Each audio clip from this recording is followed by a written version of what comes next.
Hello everyone, I'm the Dream Teller and I'm here to help you today. I know you use this video to fall asleep, so before that, like the video and subscribe to the channel. Also, where are you from and what time are you watching? Now get comfortable and relax.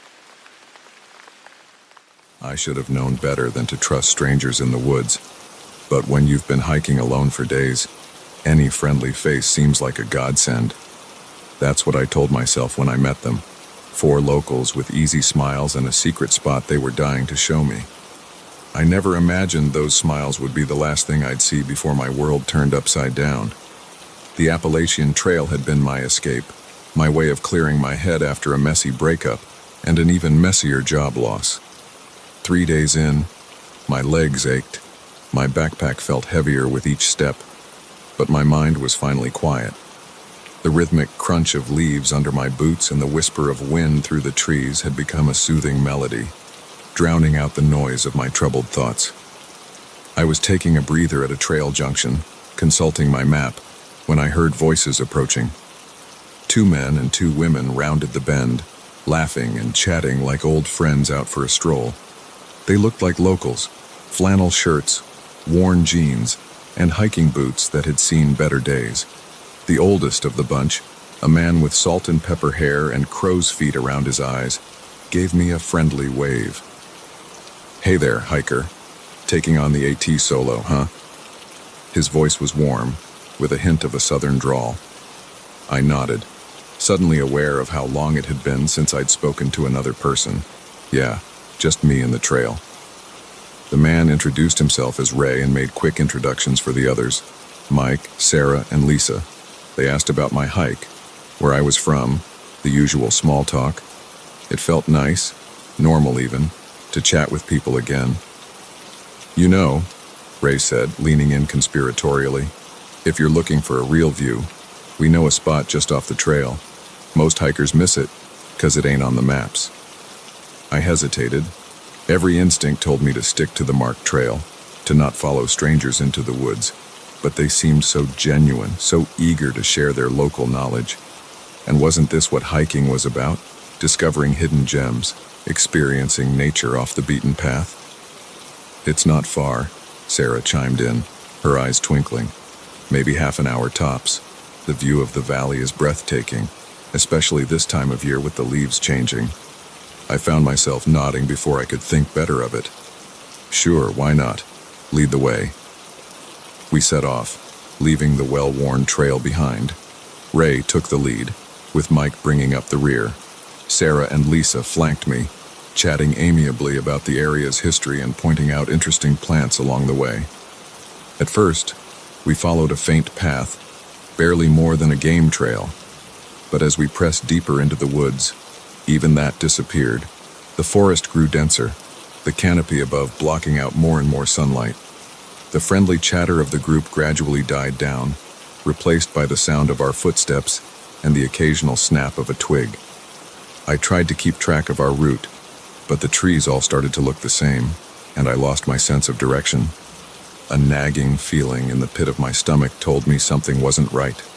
The half-hour mark came and went, and still, we pressed on. The incline grew steeper, the underbrush thicker. My legs burned with the effort, and I had to use my hands to push aside branches that seemed to grab at my clothes. "How much further?" I asked, trying to keep the worry out of my voice. Ray glanced back at me, his earlier warmth replaced by a cool, appraising look. "Not far now. You're not getting tired, are you?" There was something in his tone, a hint of mockery perhaps, that sent a chill down my spine. I forced a smile. "No, just curious." We continued on in silence. I noticed the others had spread out, forming a loose circle around me. Every time I slowed or changed direction slightly, one of them was there, subtly herding me back on course. The realization hit me like a punch to the gut. I was being corralled. My heart began to race, and I felt sweat beading on my forehead despite the cool air. I tried to calm myself, to rationalize the situation. Maybe I was just being paranoid. Maybe the secret spot really was just ahead. But as we entered a small clearing, I knew in my bones that I had made a terrible mistake. There was no breathtaking view, no valley spread out before us, just a small, unremarkable space surrounded by dense forest. Ray stopped and turned to face me, and the others closed ranks, forming a tight circle. "Well," Ray said, his voice no longer friendly, "looks like we made it." I spun around, looking for a gap, an escape route, but found none. They had positioned themselves perfectly, cutting off any chance of flight. "What is this?" I demanded, my voice shaking despite my efforts to sound strong. "Where's the view you promised?" Mike, who had barely spoken during the hike, let out a low chuckle. "Oh, there's a view all right. Just not the one you were expecting." Sarah stepped closer, her earlier warmth replaced by a predatory gleam in her eyes. "You really shouldn't have come with us," she said, her voice dripping with false sympathy. "But then again, they never learn, do they?" My mind raced, trying to make sense of what was happening. Who were these people? What did they want? The weight of my backpack suddenly felt suffocating, and I shrugged it off, ready to run if I saw even the slightest opening. "Listen," I said, trying to keep my voice steady. "I don't know what's going on here, but I don't want any trouble. Just let me go, and I'll forget this ever happened." Ray stepped forward, closing the distance between us. He was close enough now that I could smell his breath, a mix of coffee and something metallic. "Oh, sweetheart," he said, his voice low and menacing. "Trouble found you the moment you stepped off that trail." In that instant, I knew I had to act or die. With a surge of adrenaline, I swung my backpack as hard as I could, catching Ray square in the chest. He stumbled backward, surprise replacing the smug look on his face. I didn't wait to see their reactions. I ran, crashing through the underbrush. I didn't care about direction or stealth. My only thought was to put as much distance between myself and those people as possible. Branches whipped at my face, roots threatened to trip me, but I kept moving. Behind me, I could hear shouts and the sound of pursuit. They knew these woods, had the advantage of numbers, but I had the desperate energy of someone fighting for their life. I ran until my lungs burned and my legs felt like lead. The sounds of pursuit had faded, but I didn't dare stop. The forest all looked the same, endless trees and undergrowth with no sign of the trail or civilization. As the adrenaline began to wear off, panic set in. I was lost, alone in unfamiliar woods, with no supplies and no idea which direction would lead me to safety. For all I knew, I was running deeper into their territory. The sun was setting, the forest growing darker by the minute. I knew I couldn't keep running blindly. I needed to find shelter, to hide and catch my breath. A fallen tree caught my eye, its massive trunk and upturned roots creating a natural hollow. I crawled into the space, pressing myself as far back as I could. The earthy smell of decaying leaves filled my nostrils as I tried to quiet my ragged breathing. Every snapping twig, every rustle of leaves sent a fresh wave of terror through me. As full darkness descended, the forest came alive with night sounds, the hoot of an owl, the scurrying of small animals. But underlying it all was a tense silence, as if the woods themselves were holding their breath. I don't know how long I huddled there, shivering from cold and fear. My mind conjured terrifying images. Ray and his group finding me, dragging me out of my hiding place. What would they do to me? Why had they lured me out here? At some point, exhaustion must have overtaken me because I jolted awake to the sound of voices, distant at first, but growing closer. I held my breath, pressing myself further into my hiding spot. She couldn't have gotten far. I heard Ray's voice, closer than I would have liked. "Fan out and keep looking. She's got to be around here somewhere." Footsteps crunched through the leaves, pausing every so often. I could hear them searching, calling out to each other as they combed the area. My heart was pounding so loudly, I was sure they would hear it. A beam of light swept over my hiding place, and I squeezed my eyes shut, willing myself to become invisible. The footsteps came closer, leaves crunching just inches from where I lay. "Hey, Ray," Mike's voice called out. "I think I found something over here." The footsteps moved away, and I allowed myself to breathe again. But I knew I couldn't stay here. It was only a matter of time before they found me. As their voices grew more distant, I steeled myself for what I had to do. I had to move. Had to find my way out of these woods before they circled back. Crawling out from my hiding spot, I oriented myself as best I could in the darkness. The moon provided just enough light to make out shapes, but not much more. I picked a direction and started moving, trying to be as quiet as possible. Every step was a terror. Every shadow seemed to hide a threat. But I pressed on, driven by the knowledge that staying still meant certain capture. I don't know how long I walked, or how far. Time lost all meaning in the dark forest, but eventually, miraculously, I saw a faint glow through the trees. Civilization. Stumbling out onto a road, I flagged down the first car I saw. The elderly couple inside looked shocked at my appearance, scratched, dirty, and wild-eyed. But they took me to the nearest police station, where I poured out my story. The police searched the area, but found no trace of Ray or the others. No evidence of the clearing where they had trapped me. It was as if they had vanished into the forest itself. I never went back to finish my hike. The Appalachian Trail. Once a source of solace, now featured prominently in my nightmares.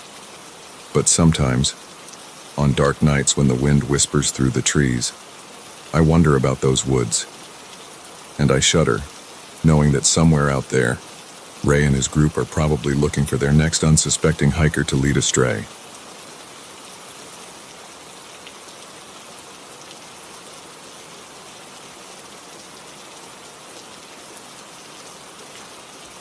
The silence was supposed to be peaceful.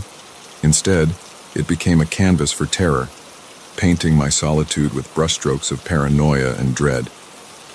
What began as a simple weekend getaway spiraled into a nightmare that still haunts me, leaving me to question the very nature of solitude and the unseen forces that lurk in the quiet corners of the world. I had been looking forward to this trip for months. The stress of city life, the constant din of traffic, and the suffocating pressure of deadlines had worn me down to a nub. When I stumbled across the listing for a secluded cabin nestled deep in the woods, it seemed like the perfect escape. No Wi-Fi, no cell service, just me and the great outdoors. A chance to reset, to find myself again in the quiet of nature. The drive up was beautiful, the road winding through dense forests and alongside babbling streams.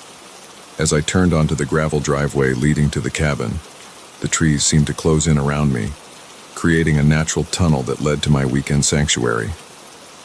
The cabin itself was charming in its rustic simplicity. A small, wooden structure with a covered porch. It looked like something out of a storybook. I parked my car, grabbed my bags, and took a deep breath of the crisp, pine-scented air. Already, I could feel the tension in my shoulders starting to ease. Inside, the cabin was cozy and well-maintained. A stone fireplace dominated one wall of the main room, with a small kitchenette tucked into the corner. The bedroom was snug, with a window that looked out into the surrounding forest. It wasn't luxurious, but it was exactly what I needed. I spent the afternoon settling in, unpacking my groceries and exploring the immediate area around the cabin. There was a small clearing out back, perfect for stargazing, and a well-worn path that led down to a creek. As the sun began to set, I built a fire in the fireplace and settled into an armchair with a book and a glass of wine. The silence was profound. No cars, no distant sirens, not even the hum of electronics, just the crackle of the fire and the occasional hoot of an owl. I reveled in it, feeling the last vestiges of city stress melting away. It was close to midnight when I finally decided to turn in. I banked the fire, made sure the doors were locked, more out of habit than any real concern, and crawled into bed. The mattress was firm but comfortable, and I drifted off almost immediately, lulled by the absolute quiet. I'm not sure what woke me. A sound, maybe, or just that inexplicable sense that something wasn't right.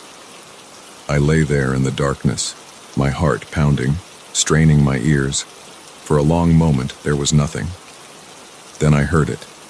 A soft, rhythmic crunching sound, like footsteps on gravel. My first thought was that it must be an animal. A deer, maybe, or a raccoon foraging around the cabin. But as I listened, the footsteps seemed too deliberate, too measured to be an animal. They circled the cabin slowly, pausing occasionally before continuing on. I slid out of bed, my bare feet silent on the wooden floor. Moving to the window, I peered out into the darkness. The moon was nearly full, casting a pale light over the clearing, but I couldn't see anyone. The footsteps continued, now on the far side of the cabin. A chill ran down my spine. Who would be out here, in the middle of nowhere, at this hour? I thought about the isolation that had seemed so appealing just hours before. Now, it felt oppressive, dangerous.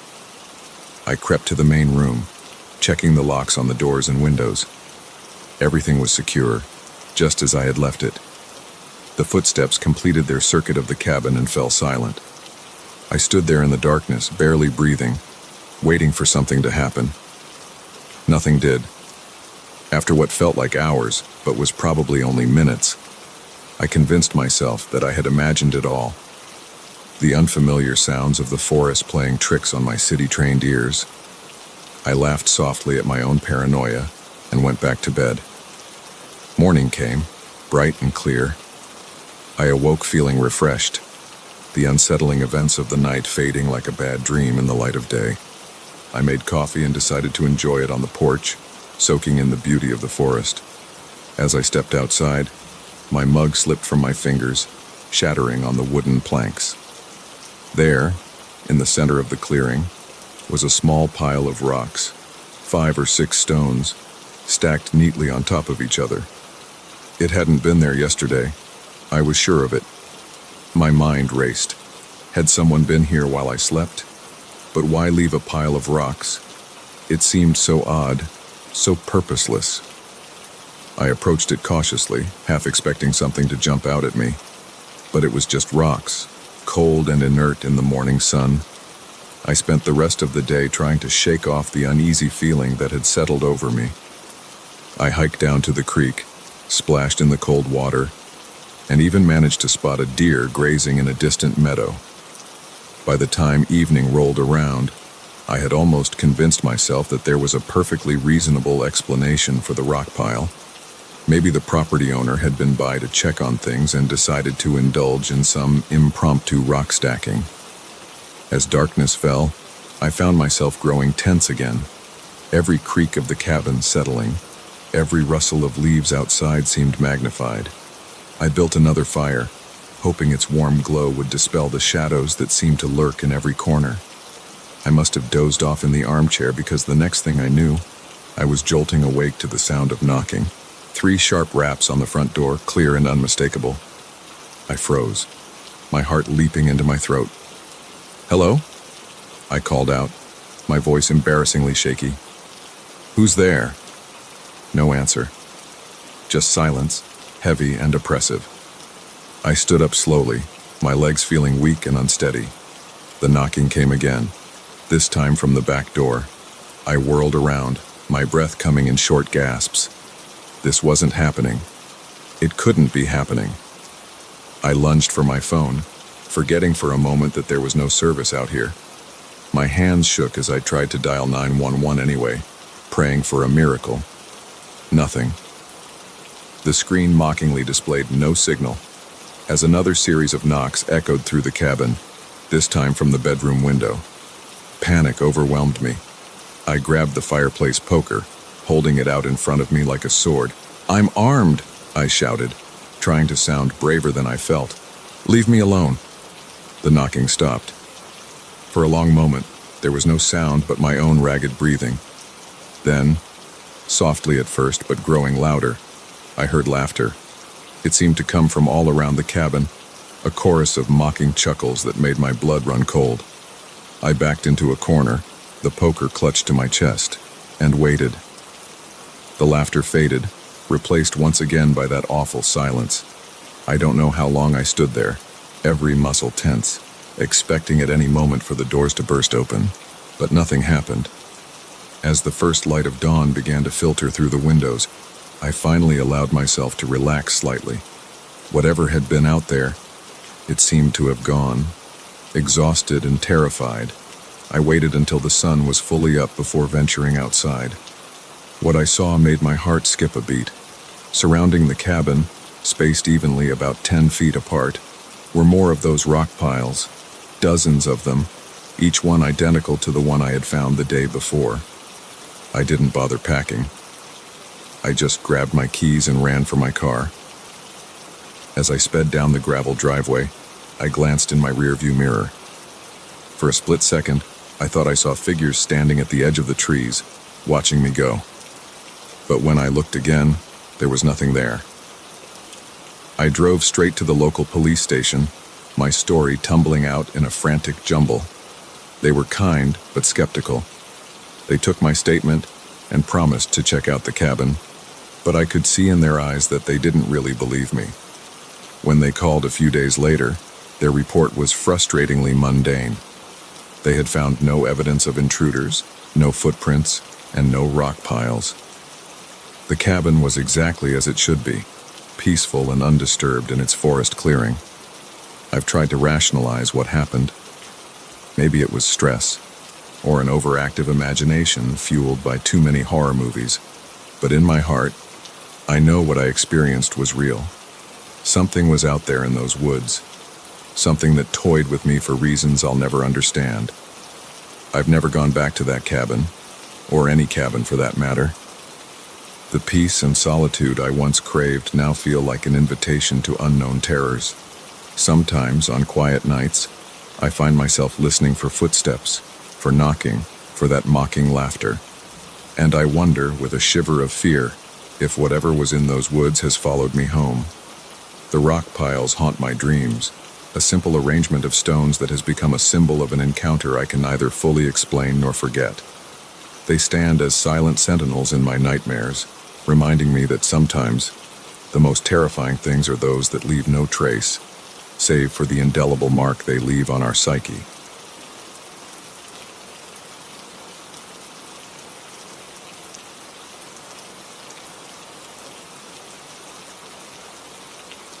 The moment I stepped out of my car, I knew I'd made a mistake. The air was thick with an eerie stillness, broken only by the soft tick of my cooling engine. I should have kept driving, should have trusted my gut. But I didn't, and that decision nearly cost me everything. It was supposed to be a simple drive home, a 4-hour stretch of highway I'd traveled countless times before. But as night fell and the miles ticked by, exhaustion began to set in. The white lines on the road started to blur, and I caught myself nodding off more than once. I needed to stop, just for a moment, to shake off the fatigue and clear my head. That's when I saw it. A pile of debris blocking the road ahead. Logs, branches, and what looked like chunks of concrete were strewn across both lanes. I slowed to a stop, my headlights illuminating the obstacle. It was odd. There hadn't been any construction signs, no warnings of road work, just this sudden, impassable barrier in the middle of nowhere. I put the car in park and stepped out, the gravel crunching under my feet. The night was quiet, almost unnaturally so. No crickets chirping, no distant rumble of traffic, just the soft whisper of wind through the trees that lined the road. As I approached the debris, something felt off. The arrangement seemed too deliberate, too carefully placed to be the result of a landslide or fallen tree. The logs were stacked, the branches intertwined in a way that spoke of human intervention. I glanced back at my car, then down the road in both directions. No other vehicles in sight. Just me, my car, and this inexplicable roadblock. I pulled out my phone, hoping to call for help, but the screen mocked me with its "no service caller" message. Of course, why would anything be easy? I sighed, realizing I'd have to move some of this stuff myself if I wanted to get through. As I bent to grab the end of a log, a flicker of movement caught my eye. There, at the edge of my headlights, reach, was a set of footprints leading off into the woods. My heart skipped a beat. Fresh footprints, the disturbed earth still settling. Someone had been here, and recently, I straightened up, suddenly very aware of how exposed I was. "Hello," I called out, immediately regretting the decision. My voice sounded small and vulnerable in the vast darkness. No response came, but I could have sworn I heard a twig snap somewhere in the shadows beyond the road. I should have gotten back in my car right then, should have turned around and driven away as fast as I could. But curiosity, that damned human trait, got the better of me. I took a few steps toward the tree line, squinting to see further into the darkness. That's when I heard it, the low rumble of an engine. Relief washed over me. Another car was approaching. I wasn't alone out here after all. I turned back toward the road, ready to flag down the driver and ask for help. But my relief was short-lived. There, idling about 50 yards behind my car, was a truck. Its headlights were off, the engine purring quietly. I hadn't heard it pull up, hadn't seen any lights approaching. It was as if it had materialized out of the darkness. "Hey," I called out, waving my arms. "Can you help me? The road's blocked." The truck didn't move. I couldn't make out the driver through the windshield, just a dark silhouette behind the wheel. A chill ran down my spine. Something wasn't right. I started walking back to my car, trying to keep my pace steady despite the panic rising in my chest. The truck's driver's side door opened with a creak that seemed to echo in the still night air. A man stepped out, tall and broad-shouldered, his features hidden in shadow. "Need some help?" His voice was deep, casual, but there was an undercurrent to it that set my teeth on edge. I stopped, my hand on my car door handle. Yeah. There's a bunch of debris blocking the road. I was just about to try and clear it." He started walking toward me, his gait slow and deliberate. Nasty business, that. Happens sometimes out here. Folks aren't careful about what they're carrying. As he got closer, I could make out more details. He was wearing a thick jacket despite the mild weather, his hands shoved deep in the pockets. A baseball cap pulled low obscured most of his face. "You shouldn't be out here alone," he said, now just a few feet away. "Never know what kind of trouble you might run into." My heart was pounding so hard I was sure he could hear it. Every instinct was screaming at me to get in the car and drive. Debris be damned. But he was too close now. If I made a move, he'd be on me before I could close the door. "I'm fine," I managed to say, trying to keep my voice steady. My husband is expecting me. He'll be worried if I'm late." The man chuckled, a low sound that sent shivers down my spine. "Is that so? Funny. I didn't see a ring on your finger when you were waving your arms about earlier." Ice flooded my veins. He'd been watching me. For how long? Had he been there when I first pulled up? "Look," I said, desperation creeping into my voice. "I don't want any trouble. Why don't you go on ahead? I'll figure out how to get around this mess." He took another step closer. I could smell him now, a mixture of cigarette smoke and something metallic. "Oh, I don't think you'll be going anywhere for a while." That's when I heard it, movement in the woods behind me. More than one person, by the sound of it. Twigs snapping, leaves rustling. My breath caught in my throat as I realized the full extent of the trap I'd walked into. The man smiled, and in the dim light, I saw the glint of teeth. Like I said, folks aren't careful about what they're carrying out here. Sometimes things fall off trucks. Sometimes those things are valuable. And sometimes we need to make sure no one interrupts while we collect our lost property. I didn't think.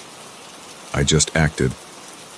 In one fluid motion, I yanked open my car door and threw myself inside.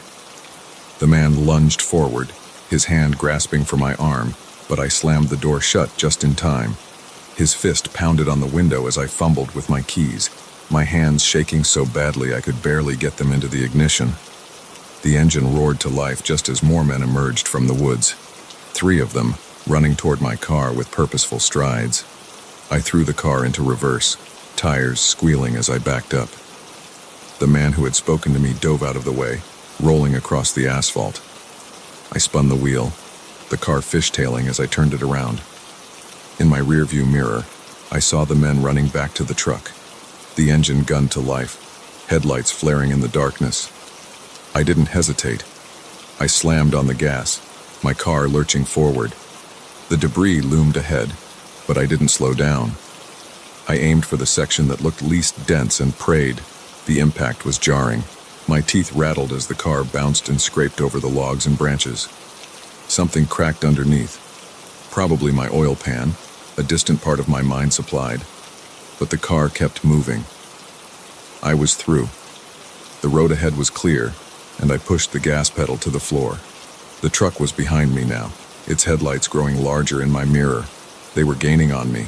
My damaged car no match for their truck on this straight stretch of highway. Panic threatened to overwhelm me, but I forced it down. I needed to think, needed to find a way out of this nightmare. Up ahead, I saw a turnoff, a narrow road that disappeared into the woods. It was risky. I had no idea where it led. But staying on the main road wasn't an option. I waited until the last second, then wrenched the wheel to the right. My car skidded, tires screeching as I made the turn. The truck blew past the turnoff, unable to slow down in time. I had bought myself a few precious seconds. The road was rough, more dirt than pavement. My car rattled and shook, but I didn't dare slow down. Trees whipped past on either side, branches scraping against the windows. I drove blindly, taking turns at random, praying I was putting distance between myself and my pursuers.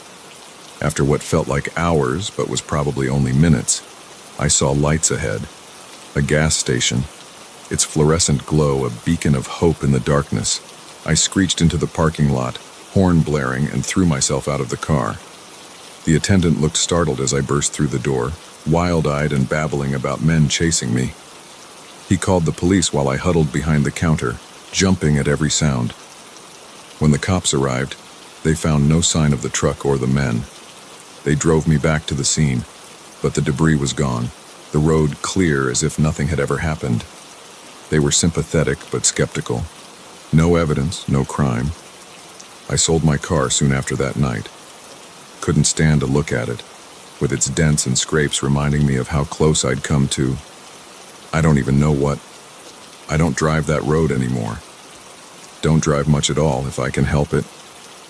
Sometimes, when I close my eyes, I can still see that man smile, still hear the sound of footsteps in the woods. And I wonder, with a shudder, how many others have fallen for that trap on that lonely stretch of road. How many weren't as lucky as I was. So if you're driving late at night and you come across a blocked road in the middle of nowhere, don't stop. Don't get out of your car. Just turn around and drive away as fast as you can, because you never know who might be waiting in the darkness, ready to spring a trap you may not escape.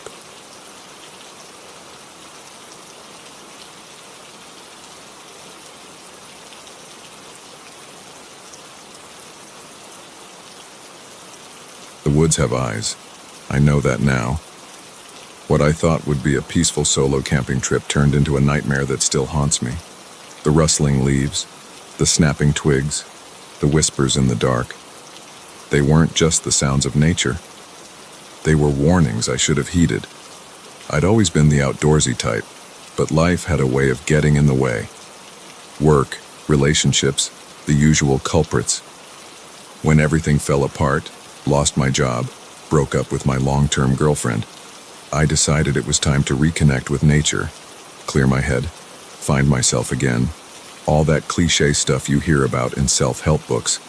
I chose a spot deep in the national forest, miles from the nearest town, the kind of place where you can really feel alone with your thoughts. I packed light, just a tent, sleeping bag, some basic supplies, and enough food for a couple of days. The plan was simple: hike in, set up camp, and spend a few days soaking in the solitude. The hike was beautiful. Late autumn had painted the forest in rich golds and deep reds. The air was crisp, carrying the scent of pine and decaying leaves. As I walked, the sounds of civilization faded away, replaced by the gentle rustle of wind through the trees and the occasional call of a bird. I found the perfect spot just as the sun was starting to dip low in the sky. a small clearing near a babbling stream sheltered by towering pines. I set up my tent, gathered some firewood, and settled in for the evening. That first night was everything I'd hoped for. I sat by the fire, watching the flames dance as the stars emerged overhead. The silence was profound, broken only by the crackle of the fire and the soft gurgle of the stream. For the first time in months, I felt at peace. I must have dozed off by the fire because the next thing I knew, I was jolting awake to complete darkness. The fire had burned down to embers, casting a faint red glow over the clearing.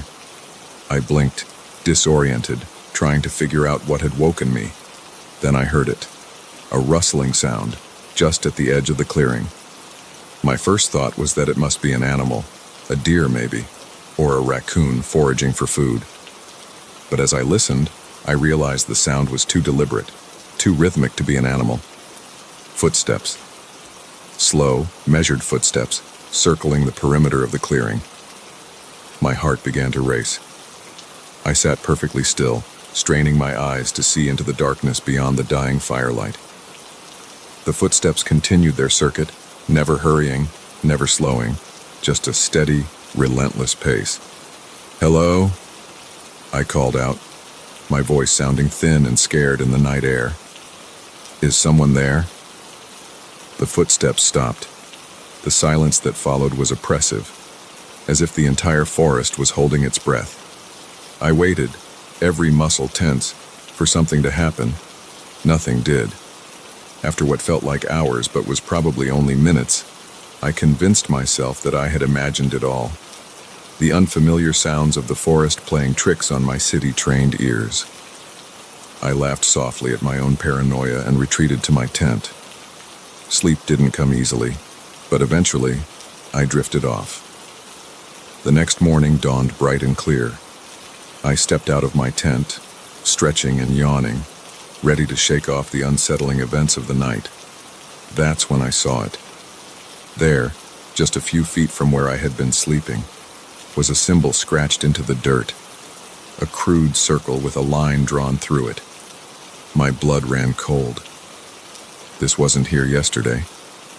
Someone, or something, had been in my camp while I slept.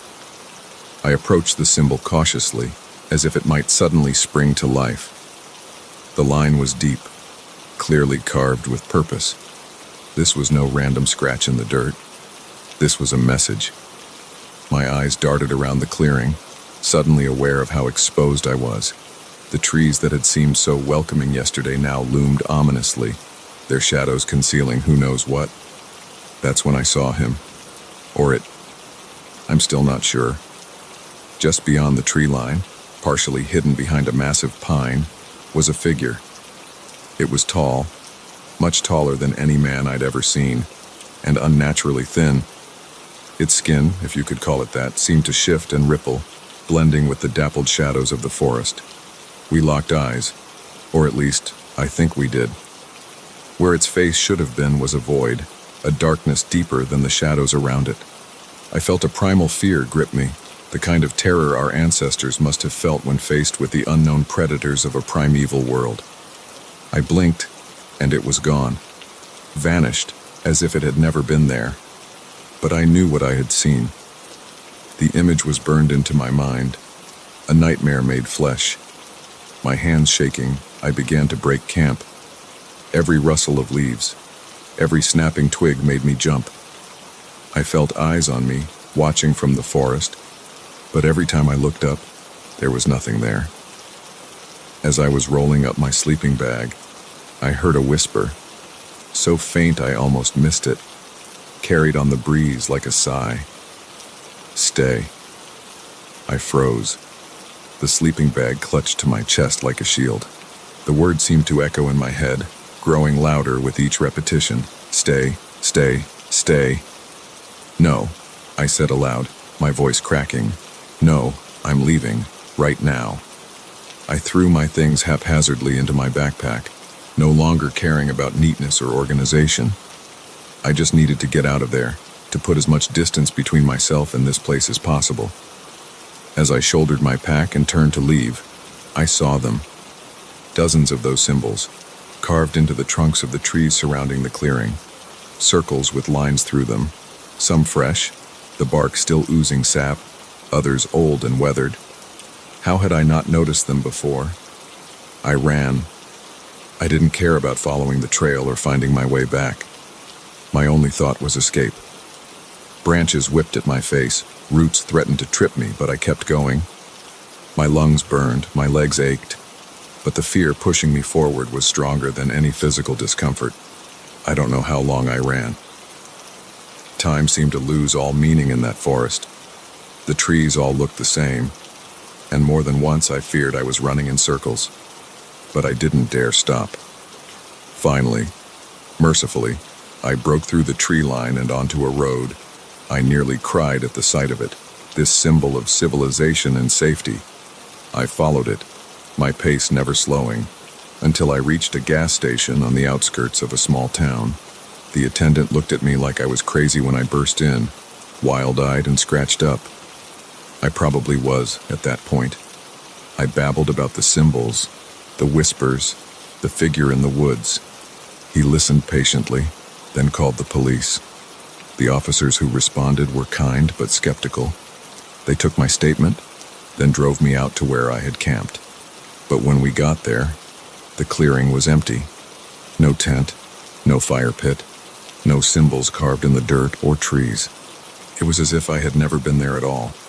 They chalked it up to an overactive imagination, maybe brought on by stress or dehydration, suggested I see a doctor, get some rest. But I know what I saw, what I heard, what I felt. I've tried to put it behind me, to rationalize it as a panic attack or some kind of hallucination.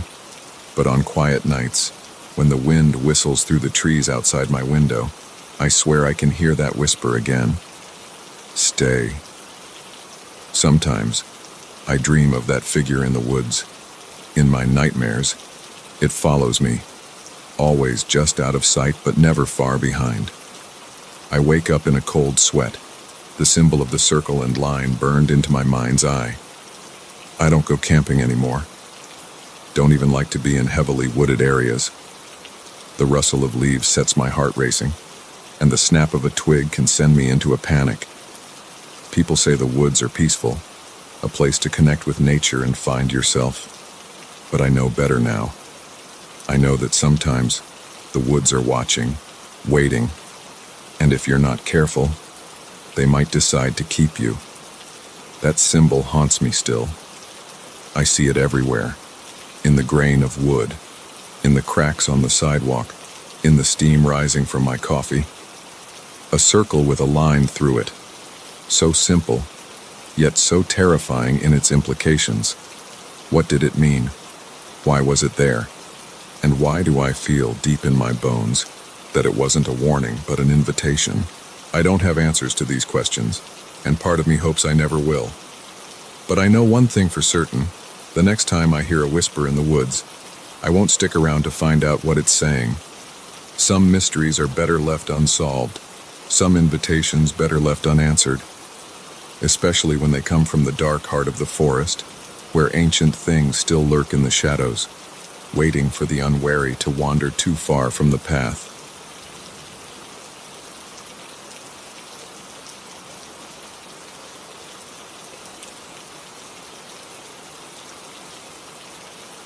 The old man's eyes didn't match his smile. That should have been my first clue. But when you're lost in the woods, cold and hungry, even the strangest shelter can seem like salvation. It wasn't until I was inside, the door locked behind me, that I realized sometimes being lost is safer than being found. I hadn't planned on going off trail. The day had started perfectly. Crisp autumn air, leaves crunching underfoot, and a well-marked path through some of the most beautiful forests I'd ever seen. I'm an experienced hiker, not the type to make rookie mistakes. But somewhere between admiring a particularly stunning vista and trying to get the perfect photo for my Instagram, I lost the trail. At first, I wasn't worried. I had my phone's GPS, a compass, and enough supplies for a day hike. But as the hours wore on and the sun began to dip behind the mountains, a creeping sense of unease settled in my stomach. My phone's battery was dying, and the terrain all looked the same. Endless trees and rocky outcroppings that offered no clue as to which direction I should go. Just as panic was starting to set in, I saw it. A thin trail of smoke rising above the trees in the distance. Where there's smoke, there's fire. And where there's fire, there are people. I quickened my pace, pushing through the underbrush towards what I hoped was salvation. The cabin appeared suddenly, as if it had grown out of the forest itself. It was small and weathered, its wooden walls gray with age. Smoke curled lazily from a stone chimney, and a warm glow spilled from the windows. Relief washed over me. I hurried to the door and knocked, perhaps a bit too eagerly. The door creaked open, and there he stood. An old man, probably in his 70s, with a scraggly white beard and deep-set eyes that seemed to look right through me. He smiled, but something about it felt off, like he was practicing an expression he'd seen but didn't quite understand. "Well, hello there," he said, his voice gravelly but not unkind. "You look a mite lost." I explained my situation, trying not to sound as desperate as I felt. The old man, Jack, he called himself, listened patiently, nodding along. When I finished, he stepped back from the door. "Can't leave you out here in the cold, now can I? Come on in and warm yourself by the fire." I hesitated for just a moment. Something in the back of my mind whispered a warning, but the promise of warmth and safety overrode any misgivings. I stepped inside. The cabin was cozy, if cluttered. Every surface seemed covered with odds and ends, old books, strange-looking tools, jars filled with unidentifiable contents. A fire crackled in a stone fireplace, casting dancing shadows on the walls. Jack busied himself in the small kitchen area, putting a kettle on the wood-burning stove. "Nothing like a hot cup of tea to chase away the chill," he said, his back to me. "Make yourself comfortable." I sank into an old armchair, feeling the day's exertions catching up with me. The warmth of the fire and the sense of safety began to lull me into a state of relaxation. Jack returned with 2 steaming mugs, handing one to me before settling into a chair opposite. "So," he said, fixing me with those unsettling eyes, "what brings you to these parts? Not many folks come up this way anymore." I explained about my hike, how I'd gotten turned around. As I talked, I noticed Jack nodding along, but his eyes kept darting to the windows, as if expecting someone or something to appear. "Yep, these woods can be tricky," he said when I finished. "Been up here for, must be 30 years now. Seen all sorts come and go." Something about the way he said it made me pause. "Go? You mean other hikers?" Jack's smile widened, but it didn't reach his eyes. "Oh, all sorts. Hikers, campers, folks just passing through. This forest, it has a way of calling to people, you might say." I sipped my tea, trying to ignore the growing sense of unease in my gut. "You must get lonely up here all by yourself." His laugh was sudden and sharp, like the crack of a whip. "Lonely? No. I'm never alone up here. The forest, she keeps me company. And then there's the visitors, of course." "Like me," I said, attempting a smile.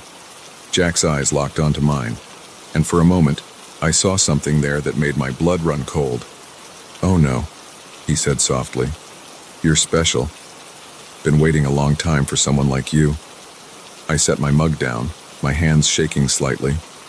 "I should probably get going," I said, standing up. "If you could just point me in the direction of the main trail."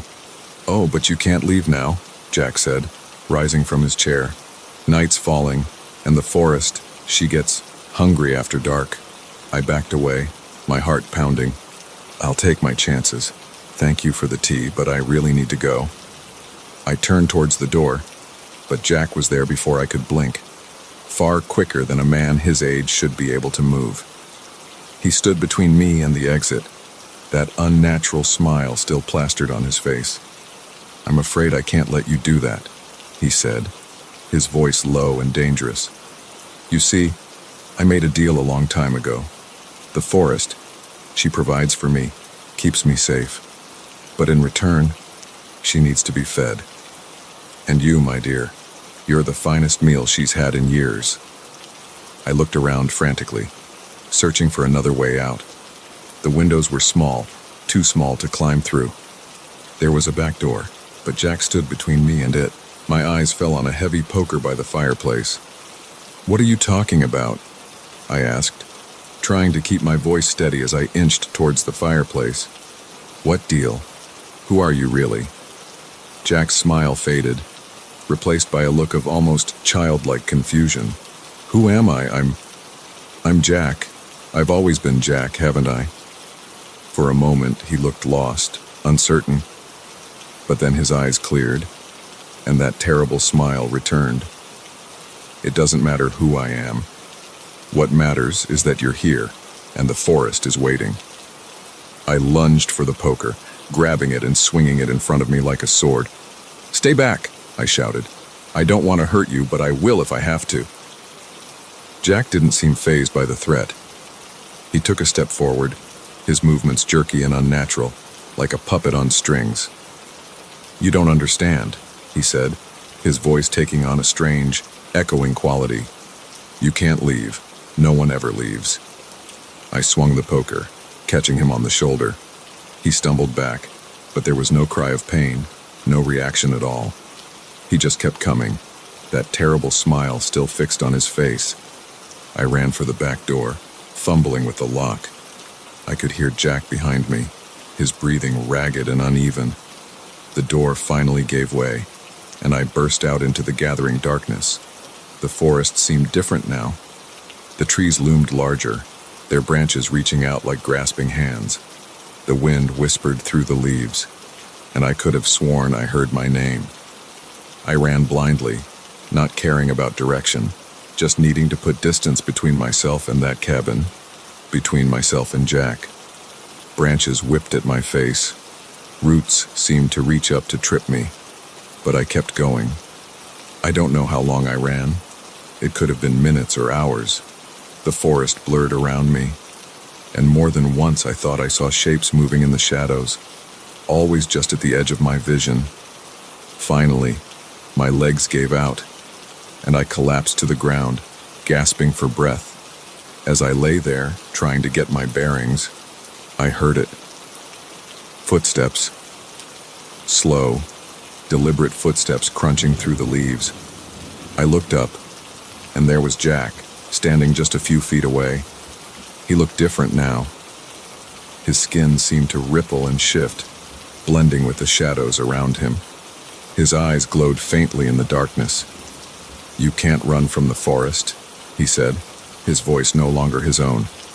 It was deeper, older, filled with the rustle of leaves and the creak of ancient trees. "She's in your blood now. She's tasted you, and she won't let you go."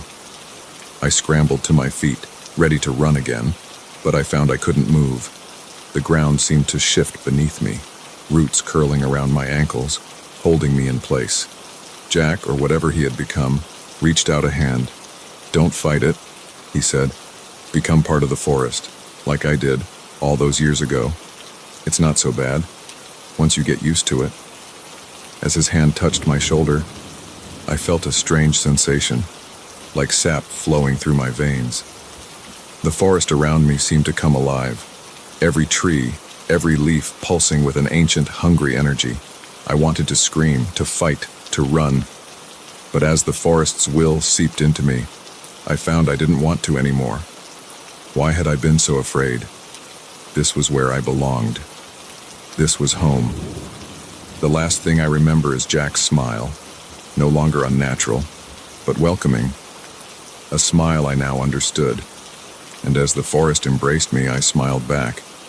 Sometimes, when hikers pass through our woods, I see confusion in their eyes. They look at me, this old man in his cabin, and something tells them they should be afraid. But I just smile and invite them in for tea. After all, the forest is always hungry, and I made a deal a long time ago.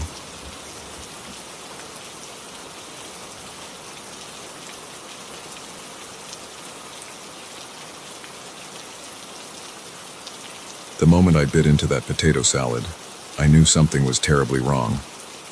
It wasn't just the unexpected taste of meat where there shouldn't have been any. It was the way my neighbors watched me, their eyes gleaming with an intensity that made my skin crawl. I should have trusted my instincts and left right then, but I didn't, and that decision nearly cost me everything. I'd moved into the neighborhood about 6 months ago, seeking a quiet place to recharge after a messy divorce. The streets were tree-lined, the houses well-maintained, and the neighbors seemed friendly enough. They'd wave as I walked by or offer a quick hello when we crossed paths at the local shops. But there was always something off about their smiles. Too wide, too fixed, as if they were wearing masks they couldn't quite control.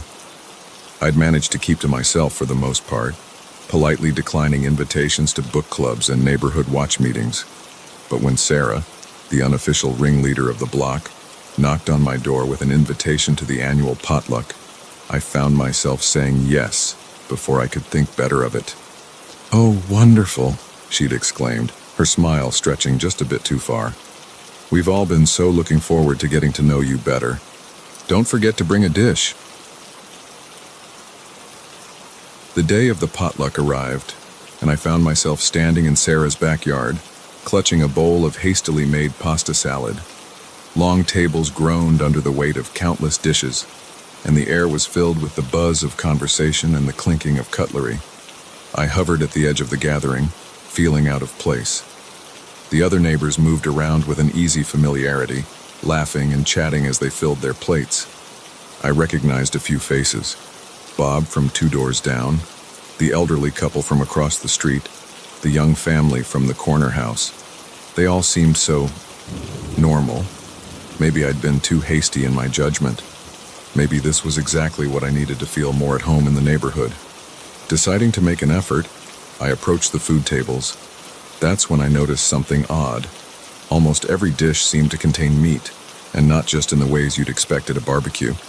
There was meat in the coleslaw, meat chunks floating in what looked like jello, even what appeared to be a meat-based fruit pie.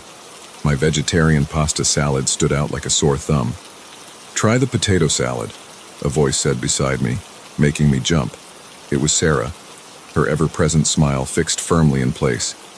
"It's my grandmother's recipe, a real neighborhood favorite." Not wanting to be rude, I spooned a small amount onto my plate. The potato salad looked normal enough, creamy white with flecks of herbs. But as I took a bite, my taste buds rebelled. Hidden among the potatoes were chunks of something meaty, with a texture I couldn't quite place. I must have made a face because Sarah's smile faltered for just a moment. "Is something wrong?" she asked, her voice honey-sweet but with an undercurrent I couldn't quite place. No, I lied, forcing myself to swallow. "It's interesting. I just wasn't expecting meat in the potato salad." Sarah's smile returned, wider than ever. "Oh, we put meat in everything around here. It's kind of our thing. You'll get used to it." I nodded, not trusting myself to speak. As I looked around, I realized she was right. Every neighbor's plate was piled high with the meat-laden dishes, but something else caught my attention. While they all seemed to be eating enthusiastically, making appreciative noises and going back for seconds, I didn't actually see anyone swallow. A chill ran down my spine. I set my plate down, suddenly not hungry at all. "I think I need some water," I mumbled, heading towards the drinks table. As I walked, I felt eyes on me. Glancing back, I saw several neighbors watching me intently. Their gazes followed my every move, and their smiles seemed to have taken on a predatory edge. At the drinks table, I poured myself a glass of water with shaking hands. As I raised it to my lips, I caught sight of my reflection in the pitcher. For a moment, just a moment, I thought I saw something else reflected there. Not the faces of my smiling neighbors, but something twisted, inhuman. I dropped the glass, water splashing across my shoes. The conversation around me stuttered to a halt, and I felt every eye in the yard turn towards me. "Is everything all right, dear?" Sarah's voice came from right behind me, making me jump. She placed a hand on my shoulder, and it took every ounce of self-control not to flinch away. Her touch felt wrong, somehow. Too cold, too firm. I'm not feeling well, I managed to stammer out. I think I should go home. Sarah's grip on my shoulder tightened. Oh, but you can't leave now. The party's just getting started, and you haven't even tried the main course yet. I turned to face her, and what I saw made my blood run cold. Sarah's smile had grown impossibly wide, stretching from ear to ear, and her eyes were completely black, like empty voids in her face. I jerked away from her, my heart pounding in my chest. As I looked around wildly, I saw that all my neighbors had undergone a similar transformation. Their faces were distorted, their smiles too wide, their eyes dark and hungry. "What's going on?" I demanded, my voice shaking. "What are you people?" Bob from 2 doors down stepped forward. When he spoke, his voice was a low growl that seemed to come from somewhere deep in his chest. "We're just your friendly neighborhood welcoming committee, and you, my dear, are the guest of honor." I didn't wait to hear more. I turned and ran, pushing past grasping hands and ignoring the chorus of inhuman voices calling for me to stay. I sprinted across the yard, vaulted over the fence, and didn't stop running until I reached my house. I slammed the door behind me, locking it and sliding the chain into place. My hands were shaking so badly I could barely manage it. Through the window I could see figures moving on the street, my neighbors walking with an unnatural, jerky gait, all heading in my direction. I ran upstairs, grabbing my phone to call the police, but when I dialed 911, all I got was a busy signal. I tried again and again, each time met with the same result. A knock at the door made me jump. "Come out, dear," Sarah's voice called, sickly sweet. "We just want to welcome you properly to the neighborhood. It won't hurt much." I looked around frantically, searching for a way out. The window. I could climb out onto the roof and maybe make it to my car. But as I approached the window, I saw more neighbors in my backyard, their distorted faces turned up towards me, waiting. I was trapped. The knocking at the door grew louder, more insistent. I could hear wood splintering as they began to force their way in. In desperation, I barricaded myself in the bathroom, pushing the heavy vanity in front of the door. I sat on the edge of the tub, my mind racing. This couldn't be happening. Things like this didn't happen in real life. Any moment now, I'd wake up and realize this was all just a terrible nightmare. But the sounds of my neighbors forcing their way into my house were all too real. I could hear them moving through the rooms downstairs, calling out to me in sing-song voices that didn't even try to sound human anymore. As I sat there, trembling, my eyes fell on the small window above the toilet. It was tiny, probably too small for me to fit through, but it was my only chance. I had just started to pry it open when the bathroom door shuddered under a heavy impact. Wood cracked, and I saw fingers, unnaturally long and tipped with sharp claws, curl around the edge of the door. "Here's Johnny," Bob's voice called out, followed by a chorus of inhuman laughter. In a panic, I squeezed myself through the window, scraping my sides raw in the process. I tumbled onto the roof, rolling dangerously close to the edge before I managed to stop myself. Below me, the yard was full of my neighbors, all looking up at me with those horrible, too wide smiles. But they seemed unwilling or unable to climb up after me. I shuffled along the roof, making my way to the large oak tree that overhung my driveway.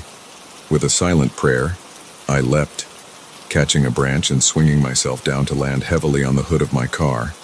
I didn't hesitate. I jumped into the driver's seat, thanking whatever deity might be listening that I'd left my keys in the car. The engine roared to life and I peeled out of the driveway, sideswiping Bob as he lunged at the car. In my rearview mirror, I could see my neighbors gathered in the street, watching me drive away. They didn't chase, didn't try to follow. They just stood there, smiling those impossible smiles, as if they knew something I didn't. I drove all night, putting as much distance between myself and that neighborhood as I could. I never went back, never reported what happened. Who would believe me? Sometimes, late at night, I still dream of those smiles, of meat where it shouldn't be, of neighbors who aren't quite human, and I wonder how many other neighborhoods out there are just like mine. How many unsuspecting people are sitting down to potlucks, not realizing they're the main course. So, if you ever move to a new neighborhood and get invited to a potluck, pay attention to what's on the menu, and if everything seems to have meat in it, even the things that shouldn't, run, and don't look back.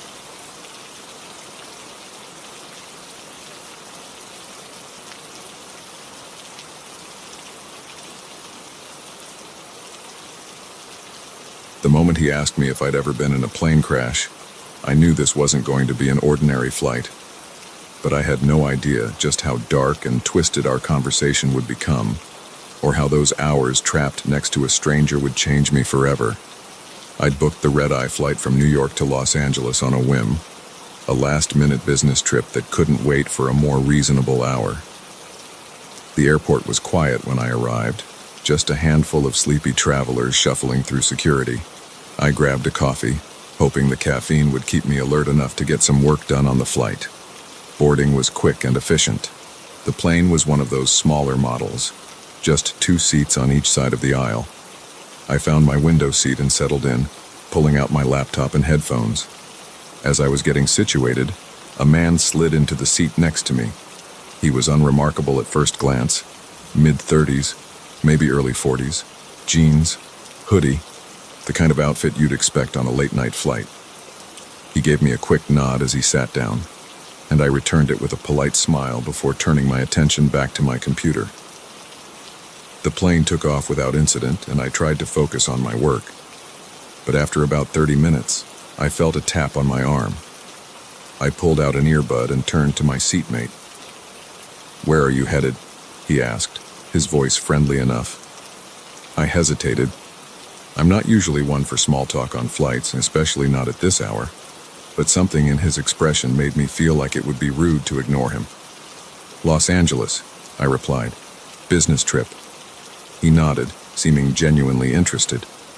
"Do you fly often?" "Sometimes," I said, hoping my short answers would discourage further conversation. He leaned in slightly, his eyes fixed on mine. "You ever been in a crash?" The question caught me off guard. It wasn't the usual airplane small talk. I felt a slight chill run down my spine. "No," I said flatly, turning back to my laptop. He chuckled, a low sound that made me uncomfortable. "You ever wonder what it'd feel like?" I stared at him, unsure how to respond. His eyes were bright, almost fevered, and his smile didn't quite reach them. "Not really," I managed to say, my mouth suddenly dry. He leaned back in his seat, but his eyes never left my face. "I think about it sometimes. You know, how fast it would all happen, if you'd even feel it." I shifted uncomfortably in my seat, looking around for a flight attendant. But the cabin was dark, most passengers asleep or absorbed in their own worlds. "I'm sure it's not something we need to worry about," I said, trying to keep my voice steady. "Flying is statistically very safe." He laughed again, that same unsettling chuckle. "Statistics don't mean much when you're plummeting from 30,000 feet, do they?"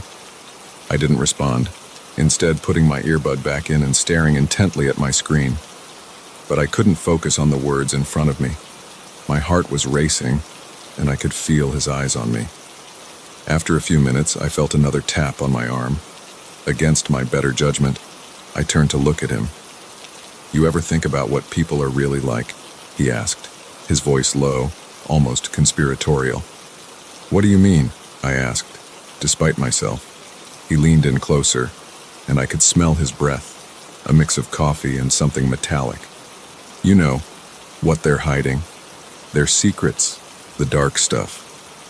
I swallowed hard, my mouth suddenly bone dry. I don't really think about that kind of thing." His eyes gleamed in the dim cabin light. "Everyone's got something. A secret. Something dark they don't want the world to know." I shifted away from him as much as my seat would allow. Look, I really need to get some work done. What's yours? He interrupted, his voice barely above a whisper. I don't have any dark secrets, I said, trying to sound firm but hearing the tremor in my voice. He smiled, a slow, creeping thing that made my skin crawl. Everyone does. Maybe you just don't know yours yet. I pressed the call button, praying for a flight attendant to appear. But no one came. You know, he continued, seemingly oblivious to my discomfort. In a crash, all those secrets would come out. In those last moments, when you know it's all over, what would you confess? I stood up abruptly, nearly knocking my laptop to the floor. I need to use the restroom, I mumbled, not meeting his eyes. As I squeezed past him, I felt his hand brush against my leg. It could have been an accident. The space was tight after all. But something about the touch felt deliberate, invasive. In the tiny airplane bathroom, I splashed cold water on my face, trying to calm my racing heart. I stared at my reflection in the mirror, seeing the fear in my own eyes. This was ridiculous. He was just a weird guy making inappropriate conversation. Nothing to be afraid of. But as I opened the door to return to my seat, I saw him watching me. His eyes followed my every move as I walked down the aisle, and that smile, that terrible knowing smile, was still plastered on his face. I sat down, immediately putting my earbuds in and turning up the volume on my music. I didn't look at him, didn't acknowledge him, but I could feel his presence next to me, oppressive and unsettling. After what felt like hours but was probably only minutes, I felt another tap on my arm. I ignored it. He tapped again, harder this time. I kept my eyes fixed straight ahead. Then I felt his breath on my ear as he leaned in close. "You can't ignore me forever," he whispered. "We're stuck here together, you and me. Might as well make the most of it." I jerked away, finally turning to face him. "Please," I said, my voice shaking. "I don't want to talk. I just want to be left alone." His smile widened. "But we were having such an interesting conversation. Don't you want to know what my dark secret is?" I shook my head, feeling panic rising in my chest. "No, I really don't." He leaned in even closer, his voice dropping to a near whisper. "What if I told you I've been in a crash before? What if I told you I was the only survivor?" My blood ran cold. I looked into his eyes, searching for some sign that he was joking, that this was all some sick game. But all I saw was a deep, unsettling darkness. "That's not funny," I managed to say. He shrugged, leaning back in his seat. "It wasn't meant to be. Truth rarely is." I stood up again, this time determined to find a flight attendant, to beg for a seat change if necessary. But as I turned to the aisle, the plane lurched violently. The seatbelt sign dinged on, and a voice came over the intercom asking all passengers to return to their seats immediately. I fell back into my seat, my hands shaking as I fumbled with the seatbelt. The plane shuddered again, and I heard the distinct sound of the engines changing pitch. Next to me, the man started to laugh. It was a wild, unhinged sound that sent shivers down my spine. "Here we go," he said, his eyes wide with something that looked disturbingly like excitement. "Time to face those secrets, time to see what we're really made of." The plane dropped suddenly, and screams erupted throughout the cabin. Oxygen masks dropped from the ceiling, and the scene devolved into chaos. As I reached for my mask with trembling hands, I felt his grip on my arm. I turned to look at him one last time, and what I saw will haunt me for the rest of my days. His face was transformed, alight with a manic glee that was terrifying to behold. "Tell me," he shouted over the roar of the failing engines and the screams of the other passengers. "What's your darkest secret? What will you take to your grave?" In that moment, as the plane plummeted and my life flashed before my eyes, I realized something. I did have a secret, a darkness I'd buried so deep I'd almost forgotten it existed. And as I looked into the crazed eyes of the stranger next to me, I felt that darkness rise to the surface. I began, but my words were cut off by another violent lurch of the plane. The last thing I remember is his laughter, rising above the chaos, as the world around us disintegrated into fire and twisted metal. I woke up in a hospital bed 3 days later, one of only a handful of survivors. They told me I was lucky, that it was a miracle I'd made it out alive. But as I lay there, replaying those final moments in my mind, I couldn't shake the feeling that luck had nothing to do with it. The man next to me hadn't survived. They never found his body. Sometimes I wonder if he was ever really there at all, or if he was some sort of manifestation of my own buried darkness. But in my darkest moments, when I close my eyes and hear the screech of tearing metal, I can still see his face, still hear his laugh. And I wonder, what was his secret? And more importantly, what was mine?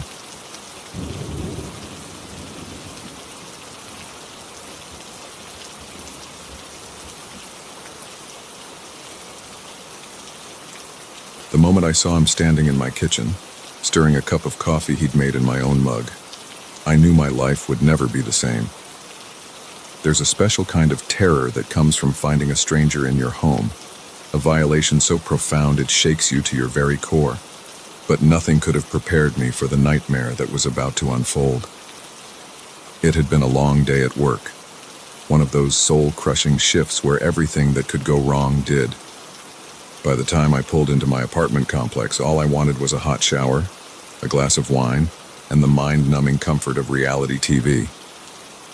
I trudged up the stairs, fumbling with my keys, my mind already on the leftover pizza waiting in my fridge. I should have noticed something was off the moment I opened the door. There was a stillness in the air, a quiet that felt wrong somehow. But I was too tired, too caught up in my own thoughts to pay attention to that nagging feeling in the back of my mind. I tossed my keys on the little table by the door, kicked off my shoes, and headed towards the kitchen. That's when I saw him. He was standing at my counter, his back to me, stirring a mug of what smelled like coffee. For a split second, my brain refused to process what I was seeing. This had to be a mistake. Maybe I'd walked into the wrong apartment, but no. There was the tacky fruit bowl my mom had given me, the magnets on the fridge spelling out sarcastic messages. Before I could react, before I could run or scream or do any of the things you're supposed to do when you find an intruder in your home, he turned around. "Hey there," he said, his voice calm and friendly, as if this was the most normal thing in the world. "You're home early." I stood frozen in the doorway, my heart pounding so hard I could feel it in my throat. He was older than me, probably in his late 40s, with salt and pepper hair and the kind of face you'd expect to see on a kindly uncle. But his eyes, there was something off about his eyes. They didn't match the easy smile on his face. Who are you?" I managed to stammer out, my hand still on the doorknob, ready to bolt. He chuckled, taking a sip from the mug. My mug, I realized with a jolt. "I could ask you the same thing," he said. "But I won't. I already know." A chill ran down my spine. "What do you mean, you know? This is my apartment. You shouldn't be here." He set the mug down, his movements deliberate and unhurried. "Is it, though? Are you sure about that?" I felt like I was in some kind of twisted dream. Nothing made sense. "Of course I'm sure," I said, my voice rising. "I've lived here for 3 years. You need to leave. Now." His smile never wavered, but something changed in his eyes. A hardness, a glint of something dangerous. 3 years, huh? That's cute." My hand was shaking on the doorknob.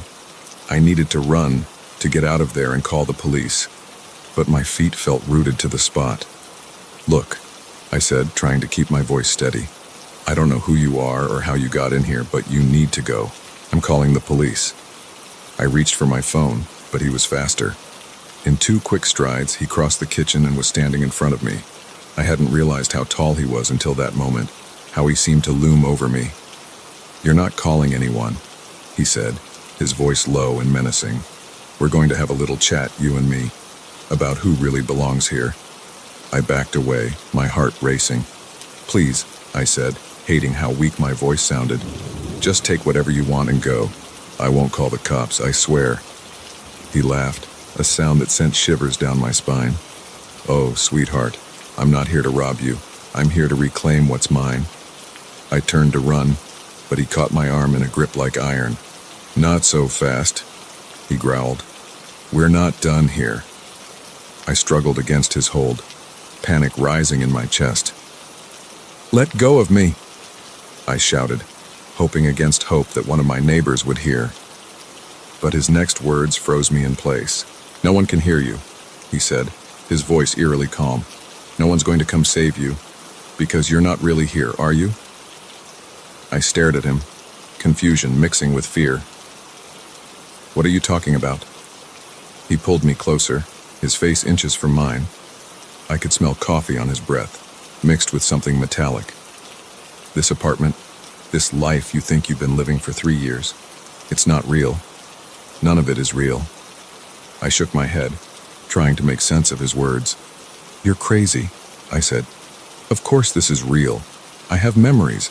I have implanted, he cut me off. All of it. Memories, feelings, this whole identity you've created. But it's time to wake up now.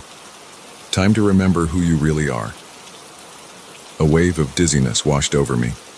The room seemed to shift and waver, like I was looking at it through water. No, I whispered. This isn't happening. This can't be happening. He released my arm, but I no longer felt the urge to run. My legs were shaking so badly I wasn't sure they could support me. Sit down, he said, gesturing to one of the kitchen chairs.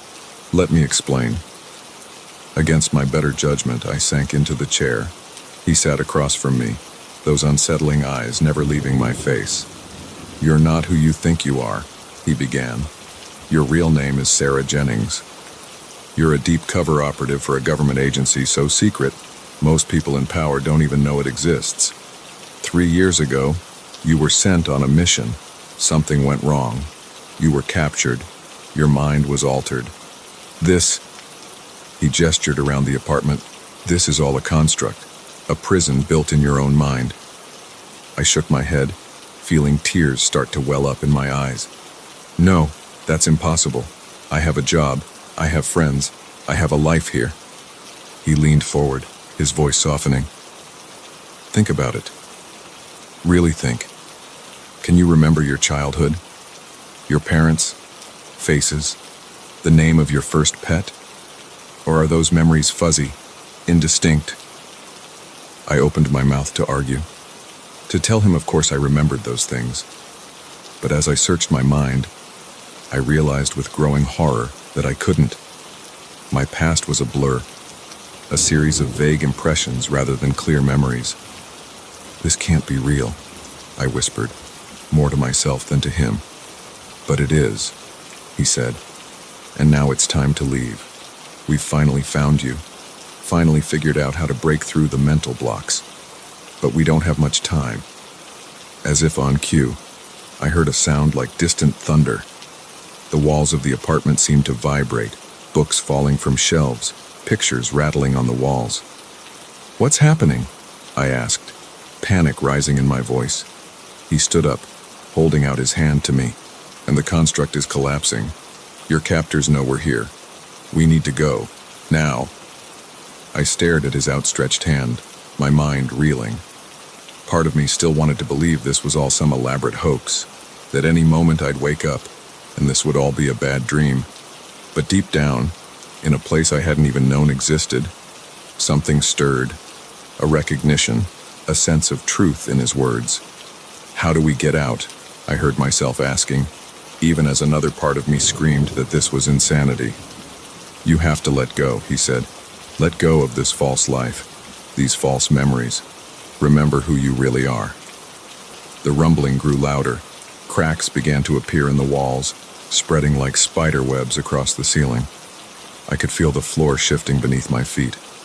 I closed my eyes, trying to focus. Who was I? What was real? Images flashed through my mind.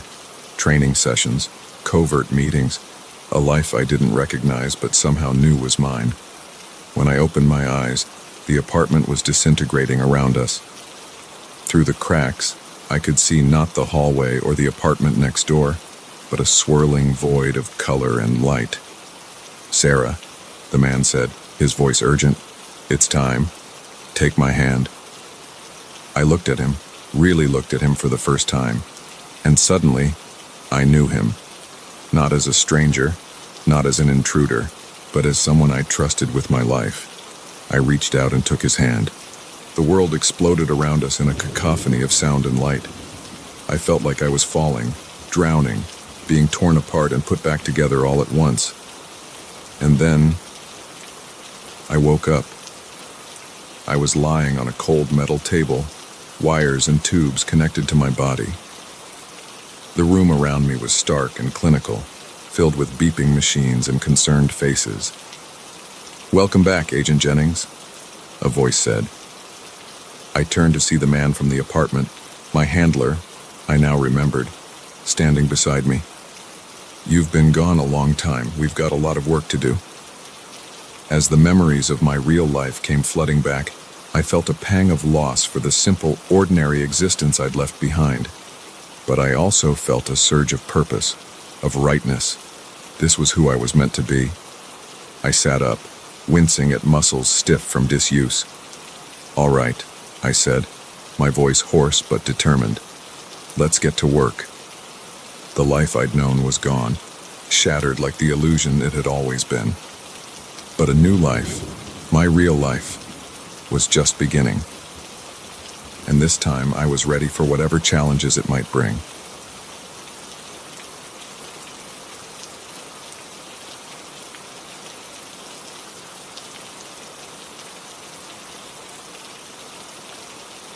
One second she was there, her yellow jacket a bright spot in the sea of green and brown. The next she was gone, vanished, as if the earth had opened up and swallowed her whole. I've replayed that moment 1,000 times in my head, searching for something I might have missed, some clue that could explain how my 5-year-old daughter could disappear in broad daylight. But all I'm left with is the gut-wrenching knowledge that I looked away for just a moment, and in that moment, everything changed. It was supposed to be a normal day at the park. Lily and I had been coming here since she was a baby.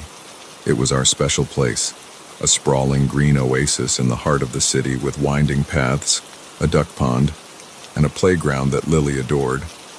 We knew every inch of this park, or so I thought. The day had started like any other. Lily was excited, chattering away about feeding the ducks and going on the swings. I packed a small bag with snacks, her favorite stuffed rabbit, and some bread for the ducks. As we walked to the park, Lily skipped ahead, her yellow jacket, a birthday gift from her grandmother, making her easy to spot even when she got a little too far ahead. We arrived at the park just after lunch. It was a beautiful day, warm for early autumn, and the park was bustling with people. Families picnicking on the grass, joggers on the paths, older folks feeding the ducks. Lily immediately wanted to go to the playground, so we made our way there, her small hand clasped in mine. At the playground, Lily ran from one piece of equipment to another, her energy seemingly boundless. I sat on a nearby bench, keeping a watchful eye on her as she played. Other parents were doing the same, and there was a general atmosphere of relaxed enjoyment. After about an hour, Lily came running up to me, her cheeks flushed with exertion. "Mommy, can we feed the ducks now?" she asked, her eyes wide with excitement. "Of course, sweetheart," I said, standing up and gathering our things. "Let's go." We walked hand in hand to the pond, Lily skipping every few steps. When we reached the water's edge, a group of ducks swam over, clearly used to being fed by visitors. Lily giggled as they quacked and jostled for position. I pulled out the bag of bread and handed Lily a piece. "Remember," I said, "small pieces so they don't choke." Lily nodded solemnly, tearing the bread into tiny bits and tossing them to the eager ducks. Her laughter echoed across the water as the ducks dove for the bread, creating ripples that spread out in concentric circles. We stood there for a while, Lily entranced by the ducks and me content to watch her joy. It was a perfect moment. One of those times when you wish you could freeze frame your life and stay there forever. But life doesn't work that way. My phone buzzed in my pocket. I pulled it out, seeing a text from my boss about an urgent work matter. I sighed, knowing I needed to respond but not wanting to take my attention away from Lily. "Sweetheart," I said, "Mommy needs to answer this message real quick. Stay right here where I can see you, okay?" Lily nodded, her attention still focused on the ducks. I stepped back a few paces, my eyes still on her as I began to type out a response. It was a complex issue, requiring more of my attention than I'd anticipated. I found myself rereading the message, formulating a careful reply. It couldn't have been more than a minute, maybe 2 at most. But when I looked up from my phone, Lily was gone. At first, I wasn't worried. Lily had a habit of wandering a few steps away, distracted by a butterfly or an interesting leaf. I scanned the immediate area, expecting to see her yellow jacket bobbing along the water's edge. Nothing. "Lily," I called out, my voice calm but with an edge of concern. No response. I walked along the shore, my eyes darting back and forth, searching for that familiar splash of yellow. My heart began to beat faster as I realized she wasn't anywhere near the pond. "Lily!" I called again, louder this time. A few nearby people looked up, registering the panic in my voice. I spun around, my eyes frantically searching every direction. The playground was empty. The picnic area was full of strangers. No sign of Lily anywhere. The panic that had been building in my chest exploded. "Lily!" I screamed, my voice echoing across the park. People stopped what they were doing, turning to look at the crazy woman yelling at the top of her lungs. I ran back to the playground, hoping against hope that she had returned there. Empty swings creaked in the breeze, mocking me with their emptiness. I checked under the slide, behind the bushes, anywhere a small child might hide. Nothing. By now, other people in the park had realized something was wrong. A young couple approached me, concern etched on their faces. "Are you okay?" the woman asked. "What's wrong?" "My daughter," I gasped, struggling to breathe through the panic. "She's missing. She was just here, and now she's gone. She's 5 years old, wearing a yellow jacket. Please, have you seen her?" They shook their heads, but immediately offered to help search. Within minutes, a small army of strangers had mobilized, spreading out across the park, calling Lily's name.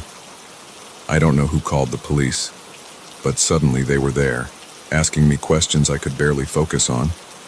What was she wearing? When did I last see her? Did she know anyone in the park? I answered as best I could, my mind replaying those last moments over and over. Her laughter as she fed the ducks, the way the sunlight glinted off her hair, the yellow of her jacket bright against the green of the grass. Hours passed in a blur. The police searched every inch of the park. Divers were called in to check the pond, a possibility I couldn't bear to consider. As night fell, they brought in dogs to try and pick up her scent. Nothing. It was as if Lily had simply ceased to exist. One moment there, the next gone, leaving no trace behind. Days turned into weeks, weeks into months. The police investigation continued, but leads were scarce. Lily's face was plastered on posters all over the city, broadcast on every news channel. I appeared on TV, pleading for anyone with information to come forward. The theories were endless. She was abducted. She wandered off and got lost. She fell into the pond and the divers somehow missed her. Each possibility was more horrifying than the last. I couldn't sleep, couldn't eat. My whole life became consumed with finding Lily. I quit my job, spent every waking moment retracing our steps that day, interviewing anyone who might have seen something. But as time passed, hope began to fade. The police visits became less frequent. The news reports moved on to other stories. People stopped recognizing me on the street, stopped offering their condolences or theories. Life, it seemed, was moving on. But I was stuck, frozen in that moment by the pond, eternally turning away from my daughter for the last time. 1 year after Lily's disappearance, I returned to the park. I don't know what I expected to find. Some clue overlooked, some evidence that had been missed. Or maybe I just needed to be in the place where I last saw her, to feel close to her again. I stood by the pond, watching the ducks swim lazily across the surface. A little girl in a red coat ran past, her mother calling after her to be careful. I felt a pang in my chest, a pain so acute it took my breath away. As I turned to leave, something caught my eye. There, half hidden in the reeds at the water's edge, was a flash of yellow. My heart stopped.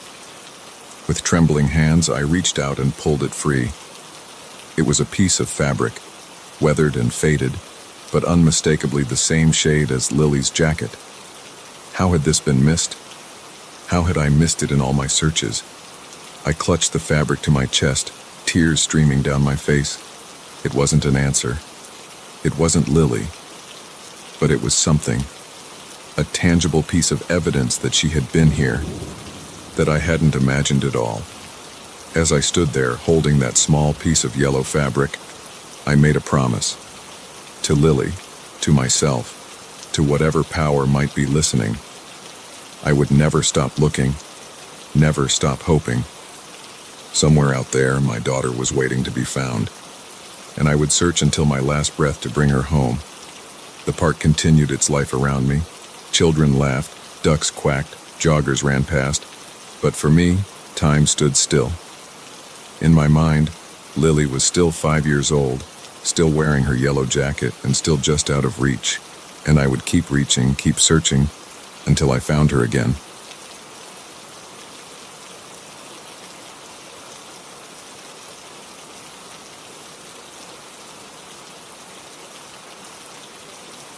Have you ever felt the weight of 1,000 eyes boring into the back of your skull? I have. For miles upon miles of empty highway, with nothing but darkness ahead and a pair of headlights behind, I felt it. Those lights weren't just following me. They were hunting me. And as the night wore on, I began to realize that this wasn't just a case of paranoia. This was something far more sinister. It had been a long day. I'd spent hours at a client meeting 2 states over, and now I was making the long drive back home. The sun had set hours ago, leaving me alone with the hum of my car engine and the occasional flicker of passing headlights. I was tired, but the coffee from my last rest stop was doing its job, keeping me alert enough to navigate the empty stretches of highway. I'd been driving for about 3 hours when I first noticed the car behind me. At first, I didn't think much of it. It's not unusual to have company on a long drive, even at this hour. But as the miles ticked by, I realized that this car had been with me for an unusually long time. I checked my rearview mirror again. The headlights were there, steady and unchanging. Not too close, but not falling behind either. Just there. Always there. I tried to shake off the unease creeping up my spine. It was probably nothing. Maybe they were heading to the same city I was. Maybe they were just as tired as I was and were using my taillights as a guide through the darkness. But then I noticed something odd. I was going exactly the speed limit, not wanting to risk a ticket this far from home. The car behind me matched my speed perfectly. When I sped up slightly to pass a slow-moving truck, they sped up too. When I slowed back down, so did they. My heart rate picked up a notch. This wasn't normal. No one drives like that, maintaining the exact same distance for this long. I decided to test my theory. I slowed down significantly, dropping well below the speed limit. The car behind me slowed too, maintaining that same, maddeningly consistent gap. Okay, I thought, trying to keep my breathing steady. Maybe they're just really cautious drivers. I'll speed up, and they'll probably fall behind. I pressed down on the accelerator, pushing my speed well above the limit. The scenery blurred as I raced down the empty highway. For a moment, I felt a surge of relief as the headlights in my mirror seemed to shrink. But it was short-lived. Within seconds, the car had accelerated too, closing the distance between us with unnerving precision. Once again, they settled into that same position, not too close, not too far, just watching. By now, my palms were sweating on the steering wheel. This wasn't a coincidence. This wasn't normal driving behavior. Someone was following me, deliberately and with purpose. I tried to get a look at the driver, tilting my rearview mirror and squinting into the darkness, but all I could see were those headlights, two bright orbs piercing the night. The windshield of the car behind me was a black void, revealing nothing about its occupants. My mind raced with possibilities, each more terrifying than the last. Was it a cop? But no, there were no flashing lights, no attempt to pull me over. A robber looking for an isolated victim. But why follow for so long? Why not make a move? I checked my phone, hoping to call for help, but there was no signal. Of course not. Not out here in the middle of nowhere. The highway stretched endlessly ahead, a ribbon of black cutting through the darkness. No exits in sight, no towns, not even another car. Just me and my silent pursuer. I considered pulling over, but the thought of stopping out here, alone with whoever was in that car, made my blood run cold. No, I had to keep driving. Had to find somewhere safe, somewhere with people. Hours seemed to pass, though my clock told me it had only been minutes. Every curve in the road, every hill I hoped would bring me to a town, a gas station, anything. But there was only more highway, more darkness, and always those headlights behind me. I began to talk to myself, trying to stay calm, trying to reason it out. It's okay. You're okay. They haven't done anything. Maybe it's just a coincidence. Maybe. My words were cut short as I crested a hill and saw something that made my heart leap. Headlights ahead. Another car coming towards me in the opposite lane. For a moment, I felt a surge of relief. I wasn't alone out here after all. But as the car approached, an idea struck me. A crazy, dangerous idea. But in my panicked state, it seemed like my only option. As the oncoming car drew near, I took a deep breath, gripped the steering wheel tight, and did something I'd never done before. I flashed my headlights over and over, the universal signal for help on the road. The oncoming car slowed, and I saw its brake lights come on. My pursuer, caught off guard by this unexpected move, fell back slightly. I pulled over to the shoulder, my heart pounding so hard I could feel it in my throat. The other car pulled over too, a little ahead of me. An older man stepped out, confusion and concern on his face. "Are you all right?" he called out, walking towards my car. I was about to respond, to pour out my story of the car that had been following me, when I glanced in my rearview mirror. The headlights were gone. I blinked, sure I must be mistaken. But no, the road behind me was empty, dark and silent, as if no one had ever been there. "Miss," the man said, now standing by my window. "Is everything okay? Do you need help?" I turned to him, my mind reeling. There was a car following me. For hours, it was right behind me, I swear. He looked past me, down the empty road. "I don't see anyone, ma'am. Are you sure you weren't just tired? Sometimes the mind can play tricks when you've been driving too long." I wanted to argue, to insist that I wasn't imagining things. But as I sat there, the adrenaline fading from my system, doubt began to creep in. Had I imagined it all? Was it just fatigue and coffee and the monotony of the long drive playing tricks on me? "Maybe you're right," I said, trying to force a smile. "I've been on the road for a long time. Guess I'm more tired than I thought." The man nodded sympathetically. "Why don't you follow me to the next town? It's not far, and there's a motel where you can rest for the night. It's not safe to drive when you're this exhausted." I agreed, grateful for his kindness and for the prospect of not being alone on this dark highway anymore. As we pulled back onto the road, I kept glancing in my rearview mirror, half expecting to see those headlights reappear. But the road behind me remained empty. We reached the small town about 20 minutes later, and true to his word, the man directed me to a small motel just off the highway. He waited until I had checked in before waving goodbye and continuing on his journey. In my room, I sat on the edge of the bed, my body trembling with leftover adrenaline and exhaustion. I kept replaying the night in my mind, trying to make sense of what had happened. Had I really imagined it all? Was it just a product of an overactive imagination and too many late-night crime shows? But as I was about to turn off the light and try to get some sleep, my phone buzzed. Signal had returned, and with it, a flood of notifications, missed calls, text messages, emails. I scrolled through them absently, until one text caught my eye and made my blood run cold. It was from an unknown number, sent just minutes ago. "You got lucky tonight. Sleep tight. See you on the road." I stared at the message, my hands shaking so badly I nearly dropped the phone. It hadn't been my imagination. Someone had been following me. Someone had been hunting me on that dark, lonely highway. And somehow, they had my number.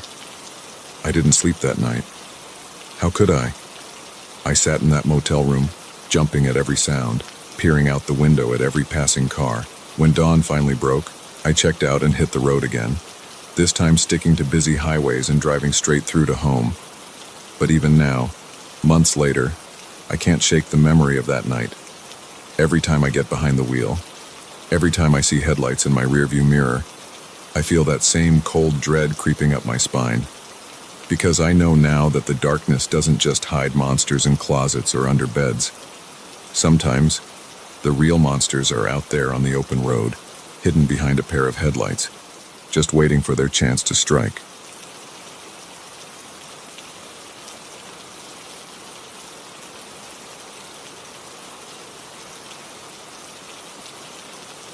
Exhaustion can play tricks on your mind, but it can't unlock a door you know you've locked.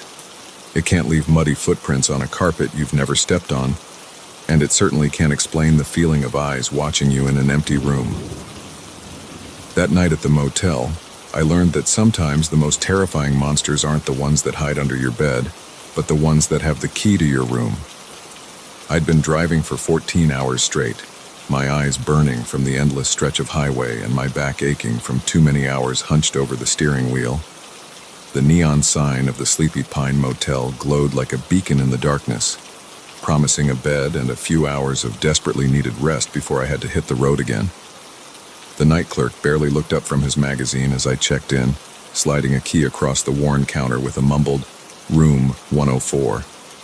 I nodded my thanks, too tired for conversation, and made my way across the parking lot.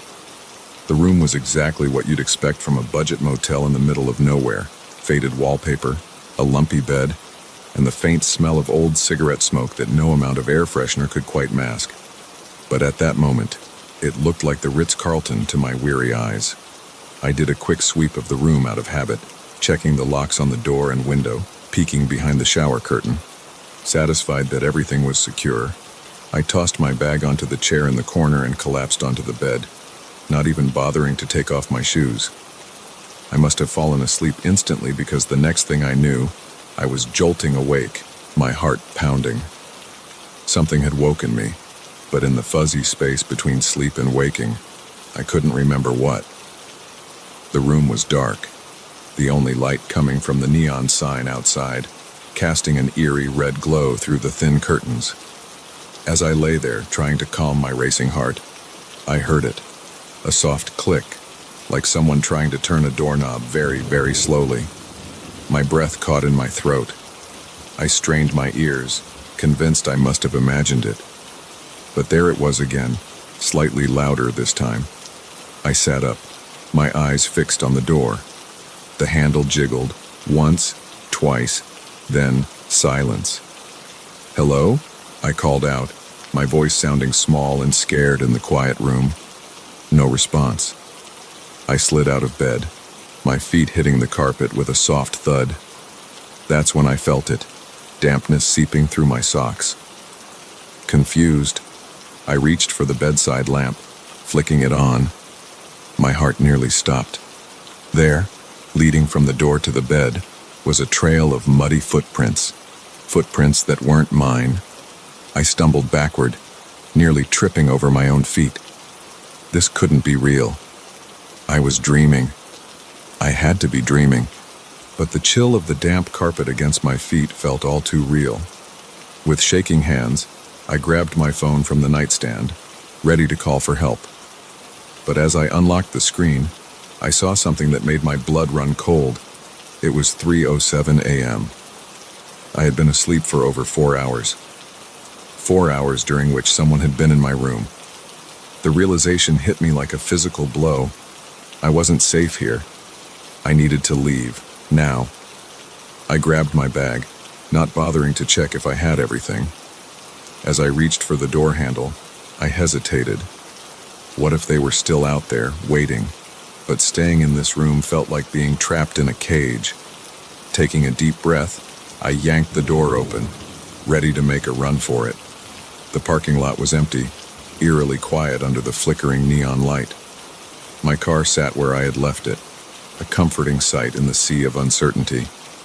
I sprinted across the parking lot, fumbling with my keys. Just as I reached my car, I heard it. Footsteps, fast and heavy, coming from the direction of my room. I didn't look back. I threw myself into the driver's seat, jammed the key into the ignition, and peeled out of the parking lot with a screech of tires.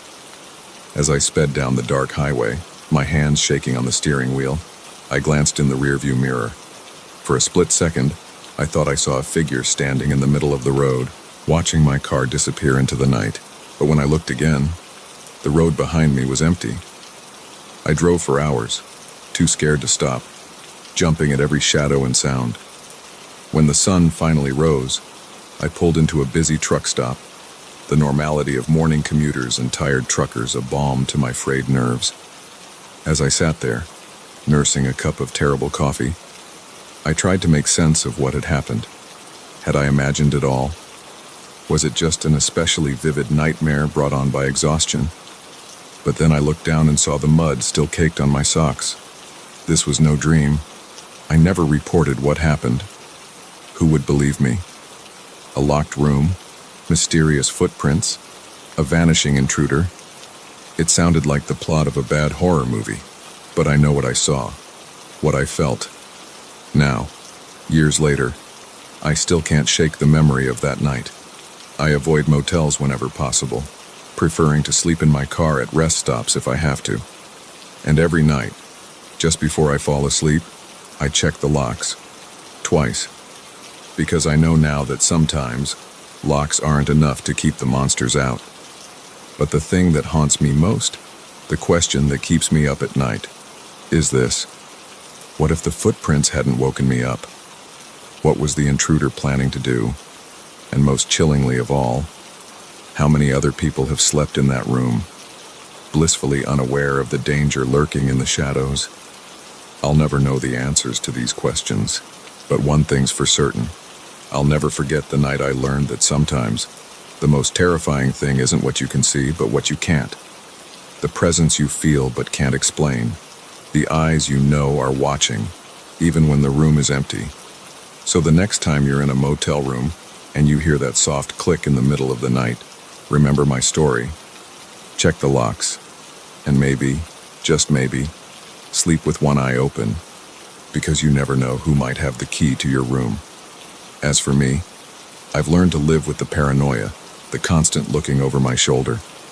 It's a small price to pay for survival, because I know that somewhere out there, in some nameless town off some forgotten highway, there's a motel room with muddy footprints that lead to an empty bed, and someone, or something, is still waiting for its next unsuspecting guest. I often wonder about that night clerk, about whether he knew what was happening in room 104. Was he in on it? Or was he just another cog in a machine he didn't understand? I've thought about going back, about confronting him, demanding answers. But then I remember the sound of those footsteps chasing me across the parking lot, and I know I can never go back there. Sometimes, late at night when the world is quiet and still, I find myself replaying every detail of that night in my mind. The click of the door handle, the damp carpet under my feet, the figure in the rearview mirror. And I wonder, what if I hadn't woken up? What if I had slept through the night, oblivious to the intruder in my room? Would I have ever known they were there? Or would I have become just another missing person, another unsolved mystery? These thoughts used to keep me up at night, but now I've learned to use them as a reminder to stay vigilant, to trust my instincts, and to never, ever take my safety for granted. Because I know now that the world is full of dark corners and hidden dangers, and sometimes the only thing standing between you and the unthinkable is a flimsy lock and your own awareness. So if you ever find yourself in a motel room, feeling that inexplicable sense of unease, don't ignore it. Don't brush it off as paranoia or an overactive imagination. Because sometimes, just sometimes, those feelings are trying to tell you something. And in my experience, it's always better to be safe than sorry. After all, you never know who might have the key to your room.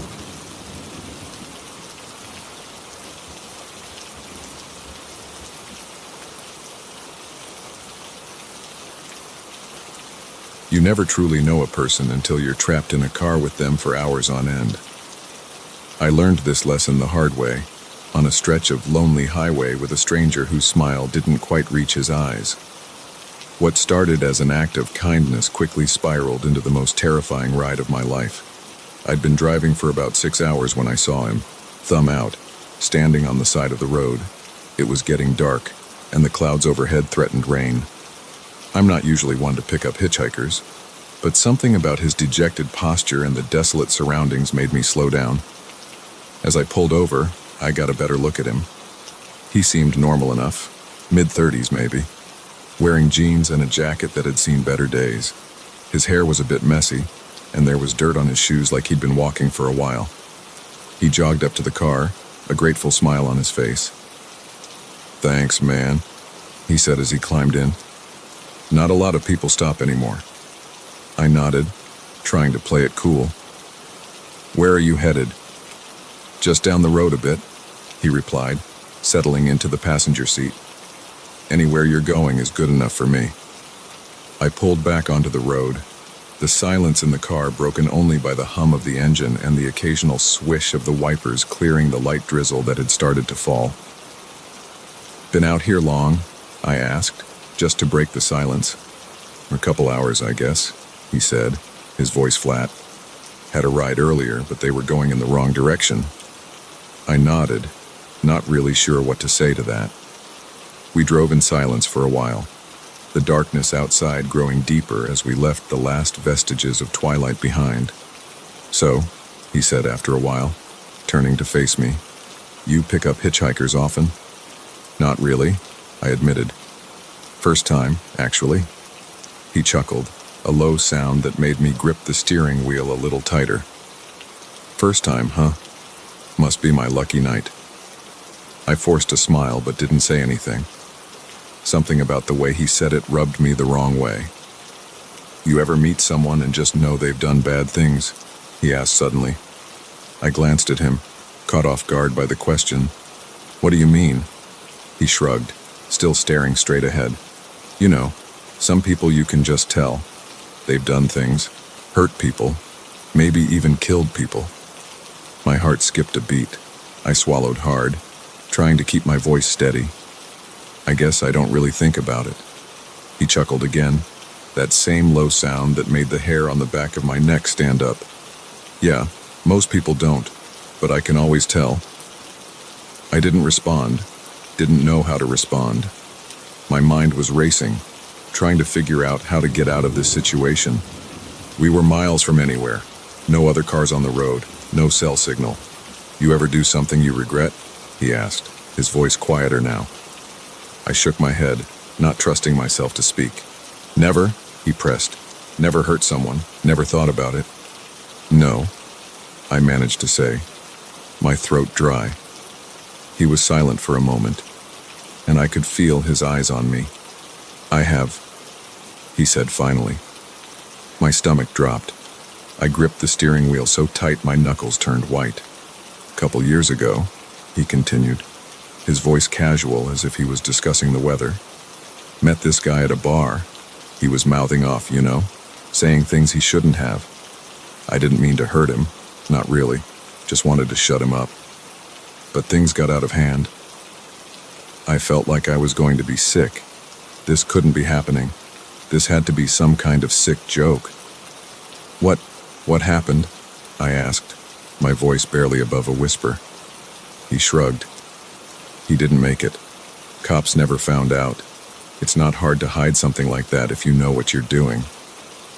I couldn't breathe. My palms were sweating on the steering wheel. I needed to get out of this car, needed to get away from this man. You ever wonder what it's like? He asked, leaning closer. To take someone's life. I shook my head violently. No, never. He smiled, and it was the coldest, most terrifying thing I'd ever seen. It's not like they show in the movies. It's messier, louder. But once you do it, you get used to it. It gets easier. I was trembling now, unable to hide my fear. I needed to do something, to say something, but my mind was blank with terror. Pull over, he said suddenly. What? Pull over, he repeated, his voice harder now. I need to stretch my legs. I hesitated, my foot hovering over the brake pedal. If I stopped, would he try to hurt me? But if I didn't, what would he do? I said, pull over, he growled, and I felt something press against my side. I didn't need to look to know it was a knife. I eased the car onto the shoulder, my heart pounding so hard I thought it might burst out of my chest. As soon as we stopped, he grabbed my arm, his grip painfully tight. Get out, he ordered. I didn't move, couldn't move. This was it. This was how I was going to die, on the side of some deserted highway at the hands of a murderer I'd willingly let into my car. I said, get out, he shouted, yanking me towards the door. In that moment, survival instinct kicked in. I threw the car into drive and floored it. The sudden movement caught him off guard, and his grip on my arm loosened. I jerked the wheel hard, sending him crashing into the passenger door. He roared in anger, lunging at me with the knife. I ducked, feeling the blade whistle past my ear. The car swerved wildly as I struggled to keep control while fending him off. I don't know how long we fought like that. The car careening down the highway, his knife flashing in the darkness. At some point, I saw headlights in the distance. Hope surged through me. If I could just make it to that other car. With one hand on the wheel, I used the other to grab his wrist, trying to keep the knife away from me. We struggled, the car weaving back and forth across the road. The headlights grew closer. I could see now that it was a large truck. I steered towards it, praying the driver would see us, would stop to help. At the last second, my attacker saw what I was doing. With a snarl of rage, he jerked the wheel, sending us spinning off the road. The world tilted and whirled, the sound of crunching metal and breaking glass filling my ears. When the motion finally stopped, I was hanging upside down, held in place by my seatbelt. Everything hurt. I could taste blood in my mouth. Through the shattered windshield, I could see the truck had stopped, its headlights illuminating the wreck of my car. I turned my head, wincing at the pain, to look at the passenger seat. It was empty. The door was open, swinging gently in the night breeze. He was gone. I heard voices, footsteps running towards the car. The truck driver, coming to help. I wanted to warn him, to tell him to be careful, that there was a dangerous man out there. But darkness was creeping in at the edges of my vision, and I couldn't find the strength to speak. As I slipped into unconsciousness, my last thought was of the hitchhiker. Where was he? Had he survived the crash? And if he had, who would be his next victim? I woke up in a hospital 3 days later. The police had questions, of course, but there was no sign of the hitchhiker, no evidence that he had ever existed, except for the cuts and bruises on my body and the terror that still gripped me every time I closed my eyes. They found the knife, though, wedged under the passenger seat, right where he had been sitting. Proof that I hadn't imagined it all. I don't drive at night anymore. Don't pick up hitchhikers obviously. But sometimes, when I'm on a long stretch of highway and I see a lone figure on the side of the road, I can't help but wonder, is it him? Is he still out there, thumbing rides and telling his terrible stories? And I wonder about the people who stop for him. Do they make it to their destinations? Or do they become another story? Another confession whispered in the dark of a stranger's car? I'll never know. But I do know one thing. Sometimes, the most dangerous monsters aren't the ones hiding in the shadows. Sometimes, they're sitting right next to you, smiling and telling you exactly who they are. And by the time you realize the danger, it's already too late. So if you're ever driving late at night and you see someone on the side of the road, think twice before you stop, because you never know who might be getting into your car, and you never know if you'll make it to your destination.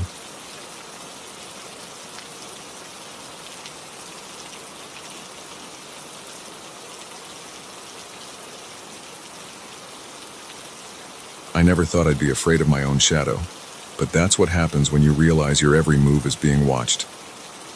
What started as a budget-friendly getaway turned into a nightmare of surveillance and paranoia, all thanks to a host who couldn't seem to let go. It was supposed to be a simple weekend trip. My girlfriend, Claire, and I had been planning it for weeks. A chance to escape the city, breathe some fresh air, and reconnect away from the pressures of work and daily life. When we found the Airbnb listing for a charming suburban house at a price that seemed too good to be true, we jumped on it without a second thought. The drive out was pleasant enough. We left the towering skyscrapers behind, watching as the landscape gradually shifted to neatly manicured lawns and cookie-cutter houses. The neighborhood where our Airbnb was located looked like something out of a 1950s sitcom. All identical houses with white picket fences and perfectly trimmed hedges. We pulled up to the address, a quaint two-story house with blue shutters and a red door. As we were getting our bags out of the car, the front door opened, and our host stepped out. Roger was a man in his early 50s, with thinning hair and a smile that seemed a bit too wide. He greeted us enthusiastically, helping with our bags and ushering us inside. "Welcome, welcome," he said, his voice dripping with an almost manic cheerfulness. "I'm so excited to have you here. It's been too long since I've had guests." The inside of the house was immaculate, almost unnaturally so. Every surface gleamed, every cushion was perfectly plumped, and there wasn't a speck of dust to be seen. It felt less like a lived-in home and more like a showroom. Roger gave us a tour, pointing out every feature with pride. "And here's the kitchen, fully stocked, of course. Feel free to use anything you like. Oh, and the backyard. You must see the backyard." As we followed him from room to room, I couldn't shake the feeling that something was off. Maybe it was the way his eyes seemed to linger a bit too long on Claire, or how he kept finding excuses to touch things we had brought, straightening a jacket here, adjusting a bag there. Finally, after what felt like hours, Roger headed for the door. "Well, I'll leave you two to get settled. I'm right next door if you need anything at all." As the door closed behind him, Claire and I exchanged looks. "Is it just me?" she said, "or was that a little intense?" I nodded, relieved I wasn't the only one who felt it. "Yeah, he's certainly enthusiastic about hosting." We tried to shake off the weird vibe and enjoy our evening. We cooked dinner, opened a bottle of wine, and tried to relax. But as the night wore on, I couldn't shake the feeling that we were being watched. It started with little things. A creak in the hallway when we were both in the living room. A shadow passing by the window that didn't quite match up with the trees outside. At one point, I could have sworn I heard breathing on the other side of the bedroom door. "You're just being paranoid," I told myself. "Old houses make noise. It's probably nothing." But then, as we were getting ready for bed, Claire's face suddenly went pale. "Tom," she whispered, pointing at the ceiling. "Is that a camera?" I looked up, and my blood ran cold. There, in the corner of the bedroom, was a tiny black dome, a security camera, partially hidden by a plant. "What the hell?" I muttered, grabbing a chair to get a closer look. As I examined it, I realized with growing horror that it was real, and it was on. We tore through the house, our earlier unease exploding into full-blown panic. We found cameras in every room, some hidden behind pictures, others disguised as smoke detectors. Our private weekend getaway had turned into a sick surveillance experiment. "We need to leave," Claire said, her voice shaking. "Now," I agreed, but as we started to pack our things, we heard a key in the lock. The door swung open, and there stood Roger, that too-wide smile still plastered on his face. "Is everything all right?" he asked, his eyes darting between us and our half-packed bags. "I thought I heard some commotion." "We're leaving," I said firmly, trying to keep my voice steady. "We found the cameras. This is completely unacceptable." Roger's smile didn't falter, but something changed in his eyes. A coldness crept in, replacing the manic cheerfulness from earlier.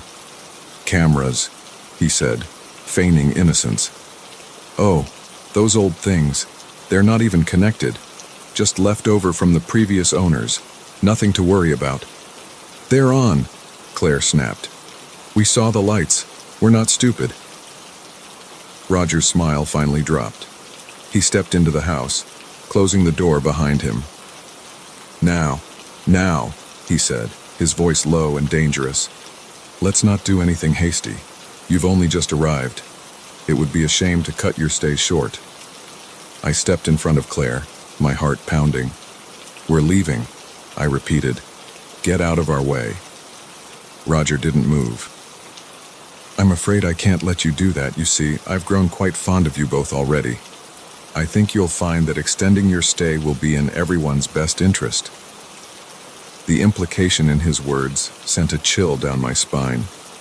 I glanced at Claire, saw the fear in her eyes, and made a split-second decision. I lunged at Roger, catching him off guard. We tumbled to the floor, grappling for control.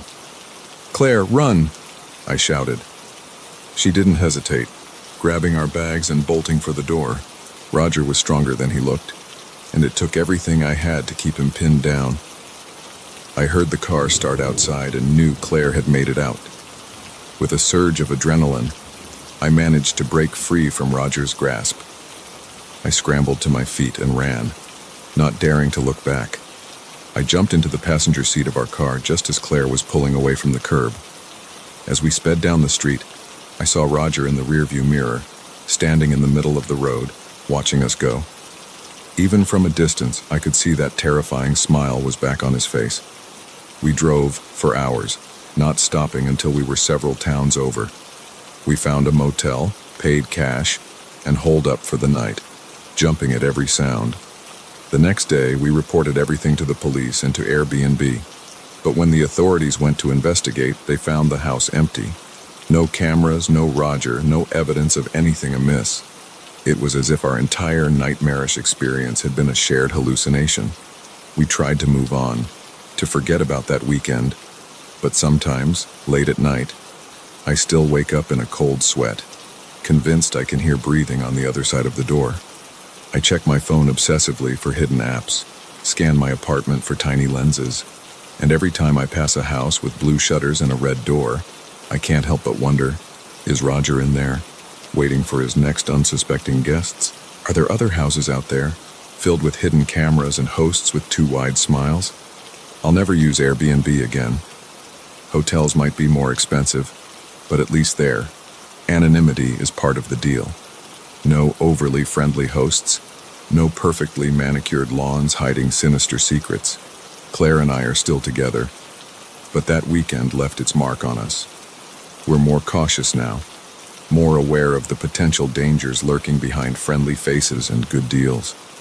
We've learned the hard way that sometimes the price of privacy is higher than any savings on accommodations. So if you're ever booking a place to stay and the deal seems too good to be true, remember our story. Look for the cameras hidden in plain sight. And if your host seems a little too interested in your plans, a little too eager to make you feel at home, trust your instincts, because you never know who might be watching. waiting for the perfect moment to turn your vacation into a prison. And once you're caught in their web, it might be too late to escape. The suburbs might look peaceful, with their identical houses and neatly trimmed hedges. But behind those picket fences and red doors, darkness can lurk. And sometimes the most dangerous predators are the ones who invite you in with a smile.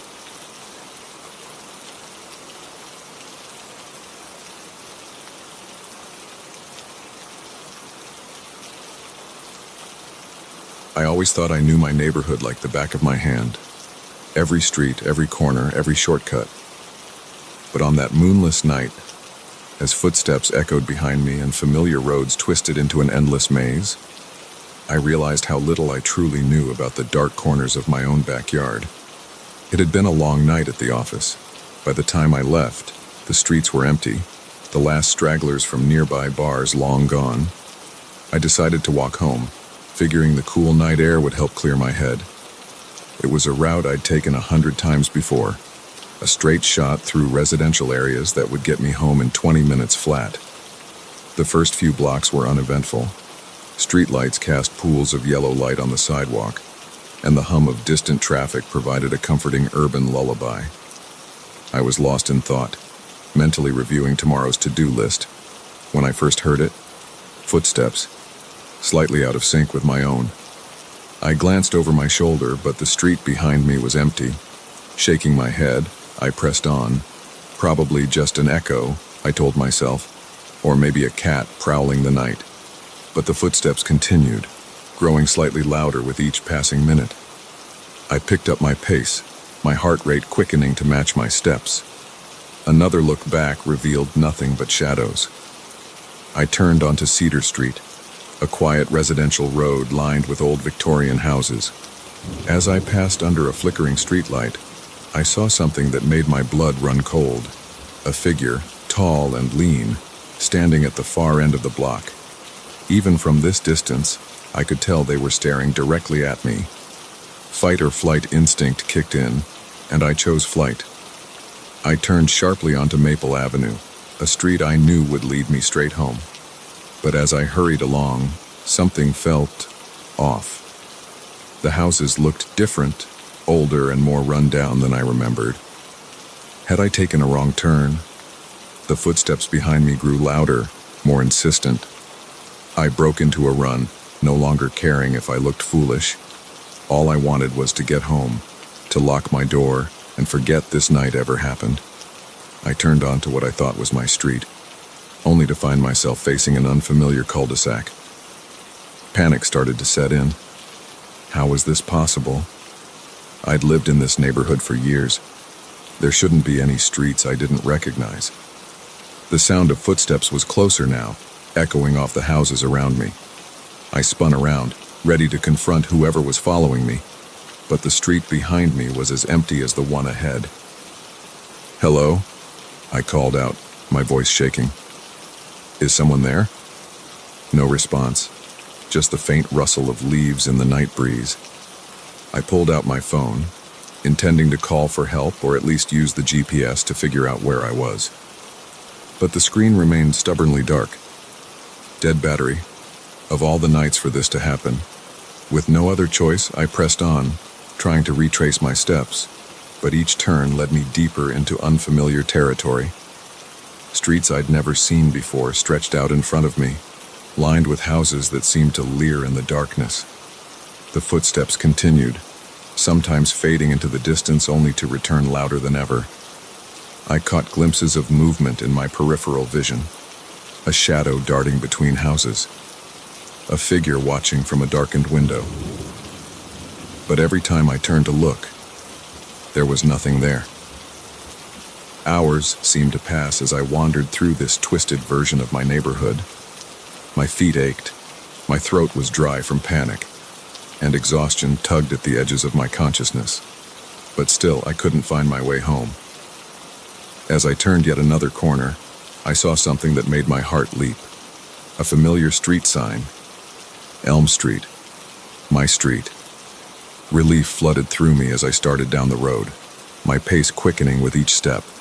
But as I approached my house, that relief turned to icy dread. The building before me looked like my home, but wrong. The paint was peeling, the windows dark and empty. The neat front lawn I'd mowed just last weekend was overgrown, weeds choking out the carefully tended flowers.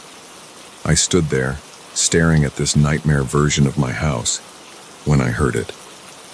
Footsteps, right behind me. I whirled around, ready to face my pursuer, but what I saw defied explanation. The street behind me was gone, replaced by an impenetrable wall of darkness, and emerging from that darkness was a figure. No, multiple figures. Shadowy, featureless forms that moved with an unnatural grace. Terror unlike anything I'd ever known gripped me. I ran, no longer caring about direction or logic. I just needed to get away, to escape this impossible, nightmarish version of my neighborhood. Streets blurred past as I fled, each one stranger and more twisted than the last. Houses loomed overhead, their architecture growing more bizarre with each block. I passed by buildings that seemed to defy gravity, streets that looped back on themselves in impossible ways. And always, the footsteps followed. I don't know how long I ran. Time seemed to lose all meaning in this labyrinthine nightmare. But eventually, my legs gave out, and I collapsed to the ground, gasping for breath.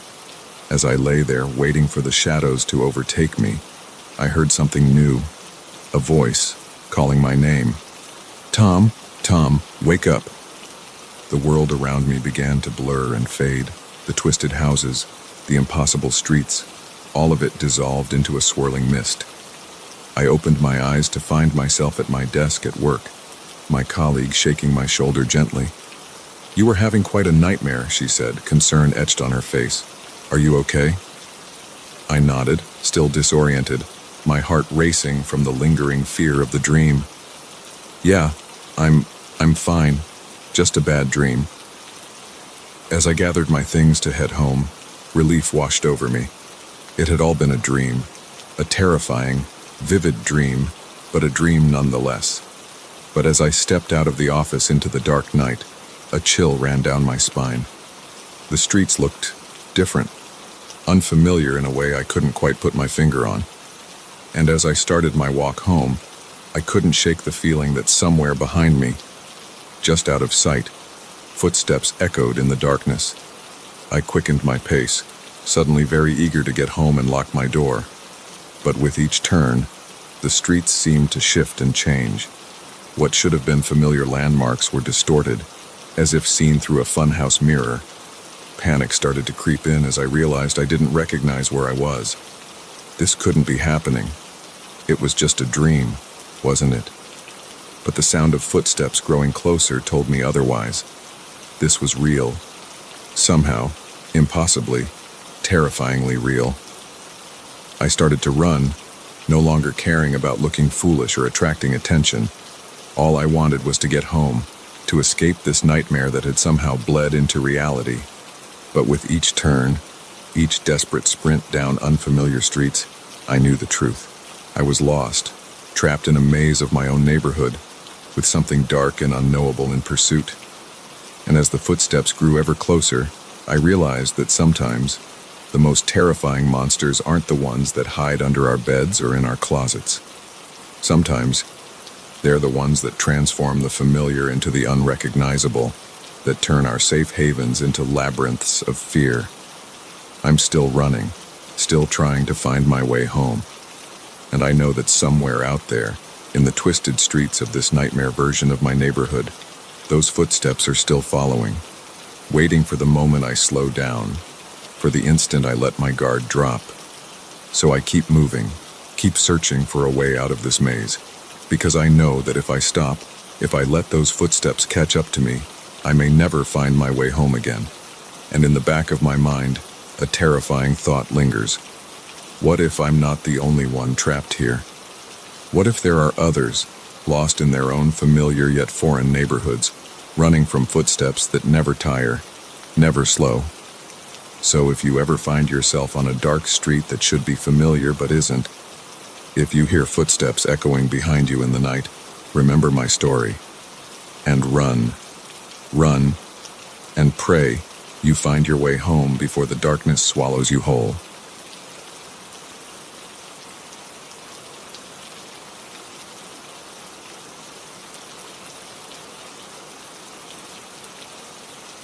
The first rule of urban exploration is to never go alone. The second is to always trust your instincts. I broke both rules that night, and what I found in that abandoned building will haunt me for the rest of my life. I've always been drawn to forgotten places. There's something eerily beautiful about a building left to decay, nature slowly reclaiming what was once a bustling hub of human activity. I'd been photographing abandoned structures for years, each expedition a thrilling mix of art and adrenaline. The old Hartley factory had been on my radar for months.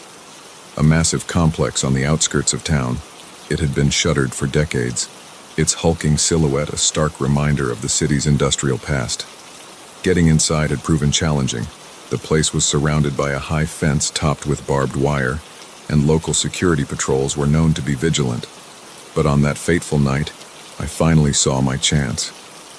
A storm had knocked down a section of the fence, creating a gap just wide enough for a person to slip through. I knew I should wait, should call my usual exploration partner, should at least tell someone where I was going. But the opportunity was too perfect to pass up. Armed with my camera, a flashlight, and a backpack full of supplies, I made my way to the factory under the cover of darkness. The gap in the fence was still there, an inviting portal to urban decay. I slipped through, my heart racing with a mix of excitement and trepidation. The factory loomed before me, a behemoth of rusted metal and broken windows. Moonlight filtered through the gaps, casting long shadows across the overgrown courtyard. I took a moment to capture a few exterior shots before making my way to a side entrance. The door creaked open with surprising ease, as if welcoming me into its long-forgotten halls. The smell hit me first, a musty combination of damp concrete, rusted metal, and something else I couldn't quite place. I flicked on my flashlight, the beam cutting through the darkness to reveal a vast, open space filled with silent machinery. I moved slowly, carefully, my camera at the ready. Every step echoed in the cavernous room, the sound bouncing off walls adorned with peeling paint and graffiti. I lost myself in the photography, capturing the interplay of light and shadow, the textures of decay, the stories told in abandoned objects. I don't know how long I'd been exploring when I first heard it, a soft sound, barely audible over my own movements. I paused, holding my breath, straining to listen. There it was again, a faint shuffling like something being dragged across concrete. My first thought was that it must be an animal, a raccoon maybe, or a stray cat that had found its way inside. But as I stood there, the sound grew louder, more deliberate, more... This was no animal. I switched off my flashlight, plunging myself into darkness. My eyes struggled to adjust as I pressed myself against a wall, trying to pinpoint the source of the noise. It was coming from deeper within the factory, from a hallway I hadn't yet explored. Every instinct told me to leave, to get out while I still could. But curiosity, that damned human trait, got the better of me. I had to know what was making that sound. Moving as quietly as I could, I crept towards the hallway. The shuffling had stopped, replaced by an eerie silence that seemed to press in on me from all sides. I reached the entrance to the corridor and peered around the corner. My blood ran cold. There, at the far end of the hallway, was a figure, humanoid in shape, but wrong somehow. Its proportions were off, limbs too long and bent at unnatural angles. It was facing away from me, its head cocked as if listening. I must have made a sound, a gasp, a stumble, I'm not sure. But suddenly it turned. In the dim light filtering through a broken window, I caught a glimpse of its face, or rather where a face should have been. Instead, there was only a smooth, featureless expanse of skin. For a moment that seemed to stretch into eternity, we stared at each other. Then, with a sound that was part shriek and part static, it began to move towards me. I ran like I've never run before, my feet pounding against the concrete floor, my breath coming in ragged gasps. I could hear it behind me, that awful shuffling gait growing faster, closer. I burst out of the side entrance, into the moonlit courtyard. The gap in the fence seemed miles away. I sprinted towards it, my lungs burning, my legs screaming for rest. Just as I reached the fence, I felt something brush against my back. I didn't look back, didn't hesitate. I threw myself through the gap, feeling the barbed wire tear at my clothes, at my skin. I didn't stop running until I reached my car, parked several blocks away. As I fumbled with my keys, I finally dared to look back. The street behind me was empty. I drove home in a daze, my mind struggling to process what I'd seen. It couldn't have been real. Maybe I'd breathed in some toxic fumes left over from the factory's operational days. Maybe the isolation and darkness had played tricks on my mind. But as I uploaded the photos from my camera, I realized with growing horror that it had been all too real. There, in the background of one of my shots, barely visible in the shadows, was a figure. Long limbs, unnatural posture, and that smooth, featureless face. I deleted the photos, all of them. I scrubbed my hard drive, destroyed the memory card. I wanted no record of that night, no evidence of what I'd seen. But I can't erase the memory. Can't shake the feeling that I didn't just encounter something in that factory. I awakened it. And now, late at night when the world is quiet, I swear I can hear a faint shuffling outside my window. I don't go urban exploring anymore. Can't bring myself to enter abandoned buildings, even in broad daylight. Because now I know that sometimes, the places we think are empty are anything but. Sometimes, in the forgotten corners of our world, things wait, patient, hungry things that should not be. And sometimes, if you're very unlucky, you might just catch their attention. I've tried to rationalize what happened that night. Tried to convince myself it was all in my head, a product of fear and an overactive imagination. But deep down, I know the truth. I know that in that abandoned factory, I encountered something that defies explanation, something that shouldn't exist in our world. I've done research since then, diving deep into urban legends and conspiracy theories. I found whispers of similar encounters, stories of explorers who ventured into abandoned places and never returned or came back, changed. There are names for these entities, skinwalkers, wendigos, things that lurk in the spaces between what we know and what we fear. But names don't matter. What matters is that they're out there, waiting in the dark, empty places of our world. And once you've seen them, once you've caught their attention, you're never truly safe again. I've moved since that night, left the city entirely.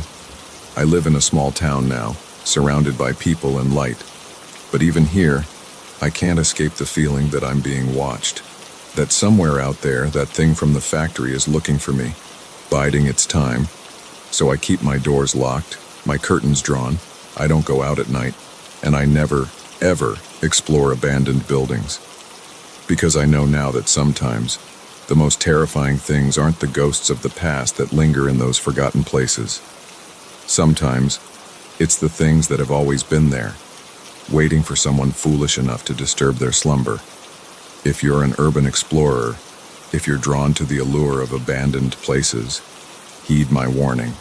Never go alone. Always trust your instincts. And if you hear a shuffling in the darkness, if you catch a glimpse of something that shouldn't be there, run. Run, and don't look back. Because once they've seen you, once they know you're there, it might already be too late. As for me, I'll keep running, keep hiding. And I'll pray that one day the memory of that faceless figure will fade, that the sound of shuffling footsteps will no longer haunt my dreams. But deep down, I know the truth.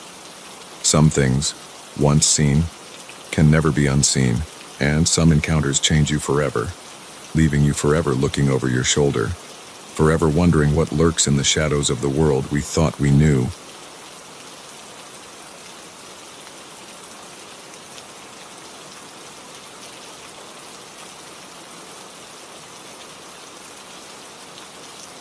The kindness of strangers can be a double-edged sword. One moment, You're grateful for the help. The next, you're fighting for your life.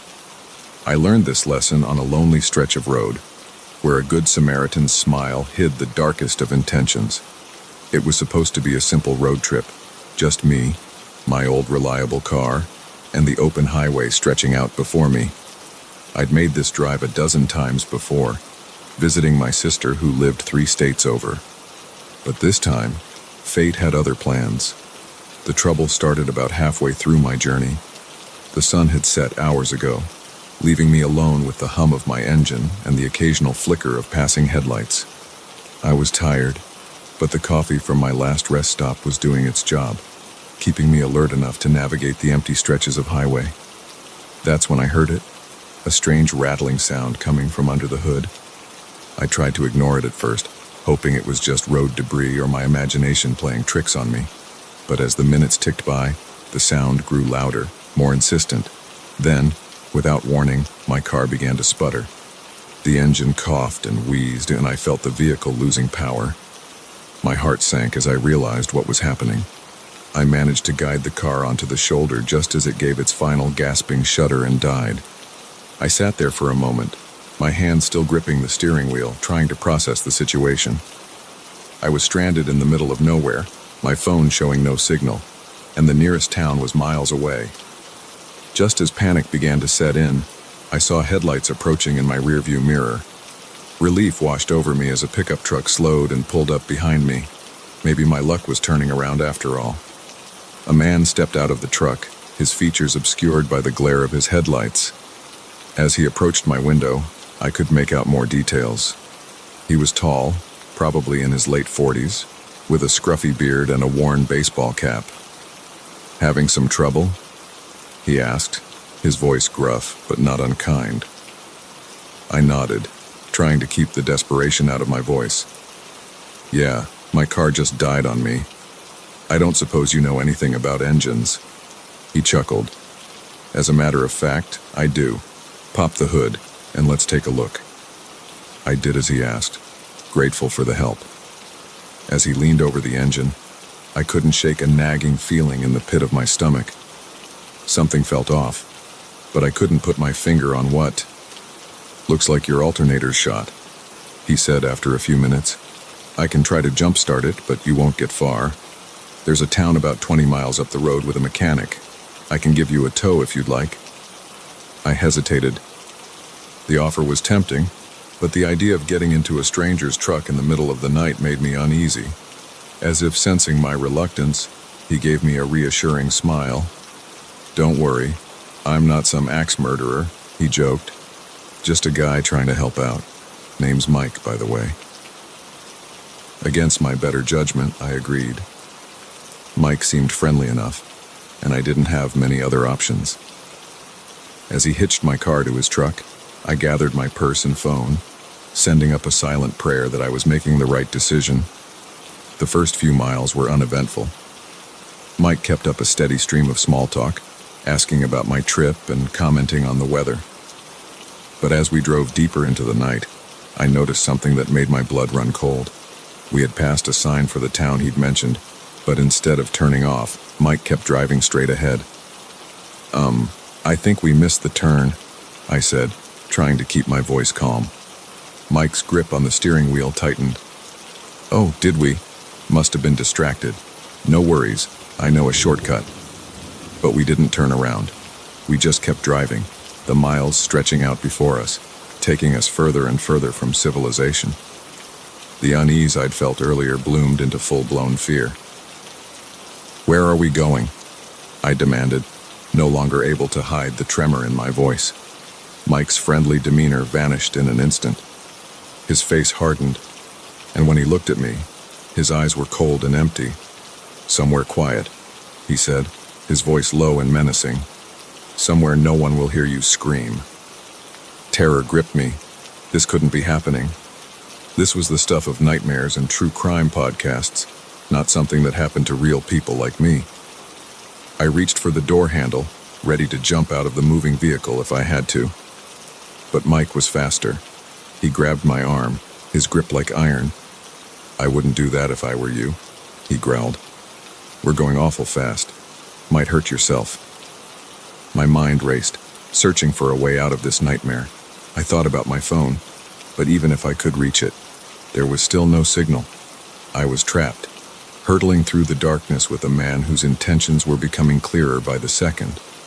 As we rounded a curve, I saw something that made my heart leap. Headlights in the distance and coming towards us. It wasn't much, but it was a chance. Without thinking, I lunged across Mike, grabbing the steering wheel and jerking it hard to the right. The truck swerved violently. Mike cursed, trying to regain control, but it was too late. We careened off the road, the world outside the windshield becoming a dizzying blur of trees and sky. The impact was deafening. Metal crunched, glass shattered, and for a moment, everything went black. When I came to chow, the truck was on its side, smoke billowing from the crumpled hood. Mike was slumped over the steering wheel, unmoving. Pain radiated through my body, but adrenaline pushed it aside. I had to get out, had to get away. I fumbled with my seatbelt, my fingers clumsy and uncooperative. Finally, it released, and I half fell, half crawled out of the shattered passenger window.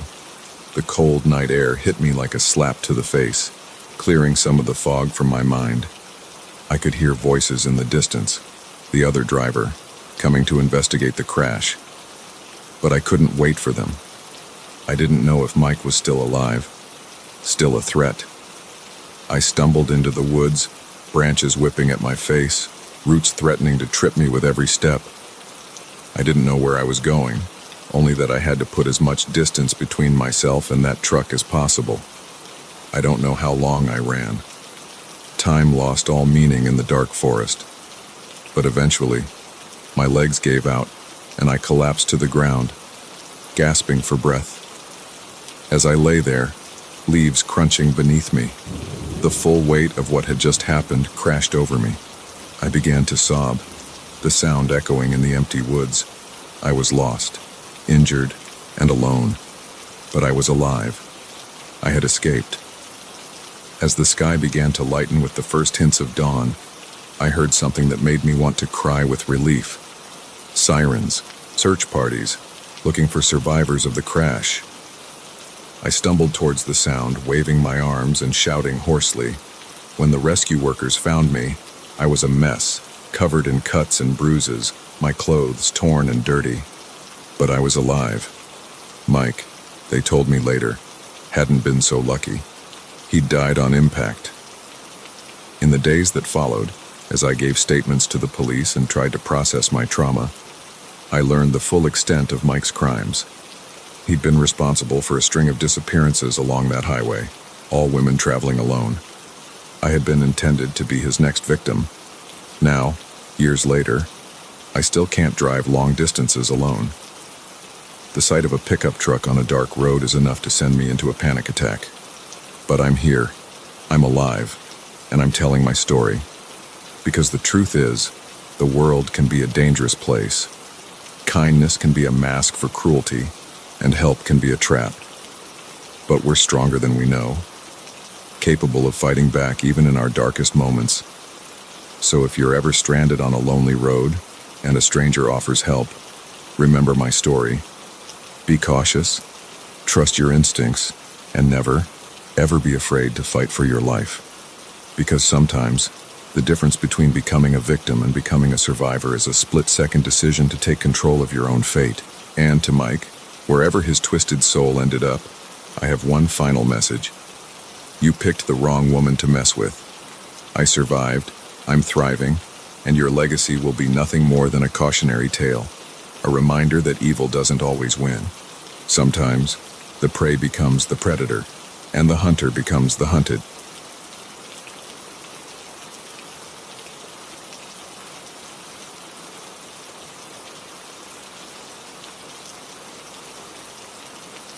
They say curiosity killed the cat, but they never mention what happens when the cat stumbles upon something it was never meant to find. Deep in the heart of an unexplored cave system, I discovered a truth that shook me to my core and left me questioning everything I thought I knew about our world. I've always been an avid caver, drawn to the thrill of exploring the unknown depths beneath our feet. There's something magical about venturing into places where few humans have ever set foot, illuminating ancient rock formations that have existed in darkness for millions of years. It's a hobby that's taken me to some of the most remote corners of the world, but nothing could have prepared me for what I found in the Hollow Creek caves. The Hollow Creek system had been on my radar for years. Located in a remote part of the Appalachian Mountains, it was rumored to be vast and largely unexplored. Local legends spoke of strange noises echoing from its depths, of spelunkers who entered and never returned. Most serious cavers dismissed these stories as campfire tales, but they only fueled my curiosity. After months of planning and obtaining the necessary permits, I set out on what I thought would be a routine solo exploration. The cave entrance was hidden behind a thick curtain of vegetation, barely visible unless you knew exactly where to look. As I switched on my headlamp and ducked into the narrow opening, I felt the familiar rush of excitement that always accompanied a new adventure. The first few hours were uneventful. I carefully mapped my progress, marveling at the intricate formations of stalactites and stalagmites that adorned the cavern walls. The air was cool and damp, filled with the steady drip of water that had shaped these caves over millennia. It was when I reached a large chamber about a mile into the system that things began to feel off. The chamber was massive, its ceiling lost in darkness above me. But what caught my attention were the walls. They were smooth, almost polished, in a way that seemed decidedly unnatural. And there, carved into the rock face, were symbols I'd never seen before. They weren't petroglyphs or any known ancient script. These were complex geometric patterns that seemed to shimmer slightly in the beam of my headlamp. I approached the wall, running my hand over the strange markings.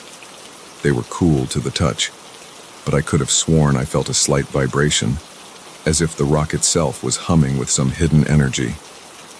As I examined the symbols more closely, I noticed something else, a faint draft coming from behind the carved wall. My heart raced as I realized what this might mean. A hidden passage, perhaps leading to an entirely unexplored section of the cave. I searched the wall carefully, looking for any sign of an opening. After several minutes, I found it, a small indentation that, when pressed, caused a section of the wall to slide away with a grinding sound that echoed through the chamber. I hesitated at the threshold of this new passage. Every instinct honed from years of caving was screaming at me to turn back, to not venture into an unmapped area alone. But the allure of discovery was too strong. Taking a deep breath, I stepped through the opening. The passage beyond was unlike anything I'd ever seen in a natural cave. The walls were perfectly smooth, the floor level and even. It looked less like a cavern and more like a tunnel, carved by intelligent hands. My unease grew with every step, but so did my curiosity. As I ventured deeper, I began to hear something, a low, rhythmic pulsing that seemed to come from the very rock around me. It was barely audible at first, but grew louder as I progressed. The air, too, began to change. It became warmer, heavy with an electric charge that made the hair on my arms stand on end. After what felt like hours of walking, the tunnel opened into another chamber, and what I saw there stopped me in my tracks. The room was vast, its walls covered in the same strange symbols I'd seen earlier. But it was what lay at the center that truly defied explanation. A pillar of swirling energy rose from the floor to the ceiling, pulsing with colors I'd never seen before, colors that shouldn't exist. Around it were arranged what looked like control panels, covered in more of those bizarre symbols. And there, hunched over one of the panels, was a figure. It wasn't human. It wasn't anything I'd ever seen before. Tall and slender, with limbs that bent at impossible angles, its skin seemed to shift and ripple like the surface of an oil slick. As I stood there, frozen in shock and disbelief, it turned. Where a face should have been, there was only a smooth, featureless expanse. Yet somehow, I knew it was looking right at me. I felt its gaze like a physical weight, pressing down on me, into me. For a moment that stretched into eternity, we stared at each other. Then, With a sound that was part shriek and part static, it began to move towards me.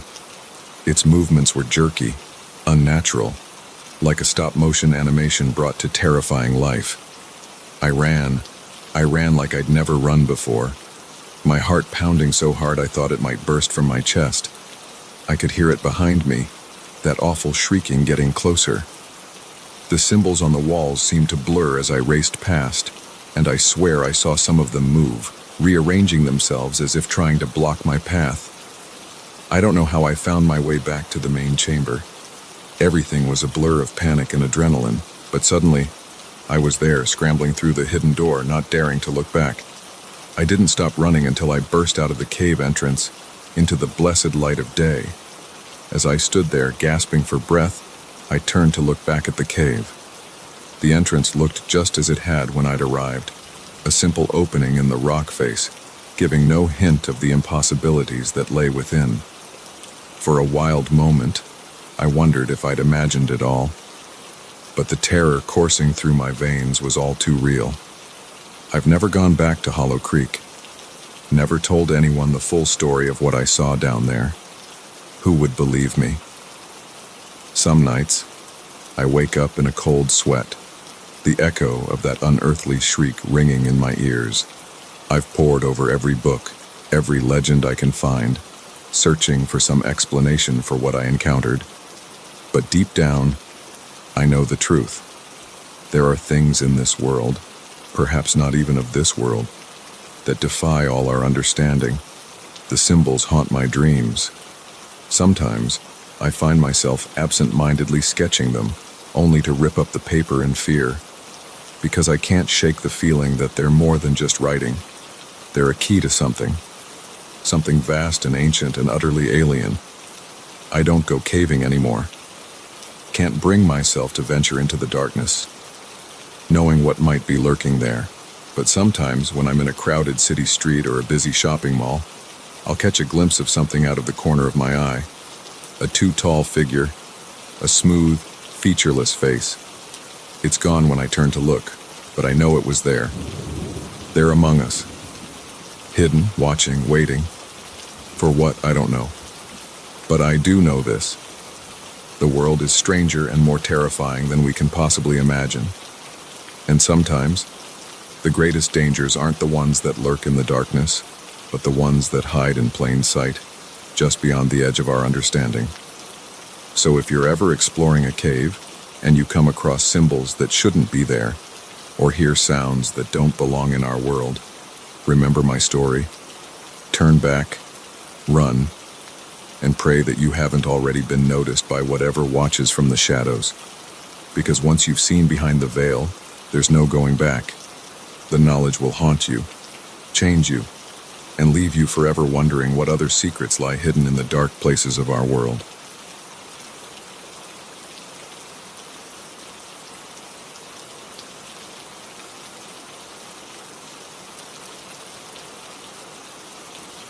The first night, I told myself it was just the house settling. By the third night, I knew something was terribly wrong. It wasn't until the fifth night that I realized the truth. I wasn't alone in that sprawling country home, and whatever was with me wasn't human. It started innocently enough. My best friend, Sarah, had asked me to house sit for her while she and her husband took a much-needed vacation. Their home was a beautiful old farmhouse, nestled in the countryside about an hour outside the city. It was the kind of place I'd always dreamed of owning. Spacious rooms, a wraparound porch, and acres of land stretching out in every direction. "It'll be like a vacation for you too," Sarah had said with a laugh.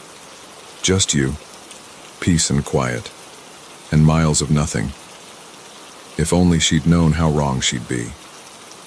The first day was idyllic. I spent the morning exploring the house, admiring the antique furniture and the way the sunlight streamed through the large windows.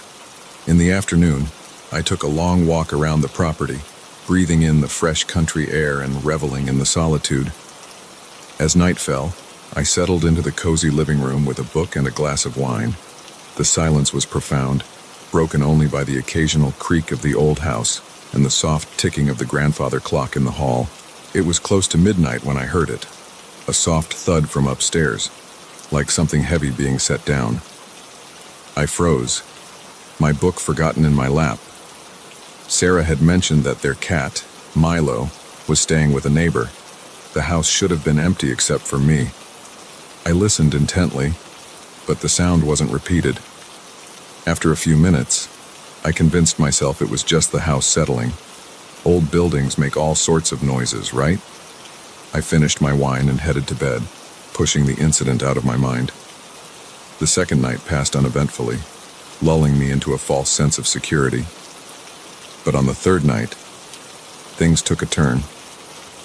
I was in the kitchen, washing up after dinner, when I heard it. Footsteps, clear as day, coming from the floor above. They were slow, deliberate, moving from one end of the upstairs hallway to the other. My heart began to race. There was no mistaking it this time. Someone was in the house. I grabbed a knife from the counter and crept towards the stairs, my palms sweating as I gripped the handle. "Hello?" I called out, trying to keep my voice steady. "Is someone there?" Silence. The footsteps had stopped.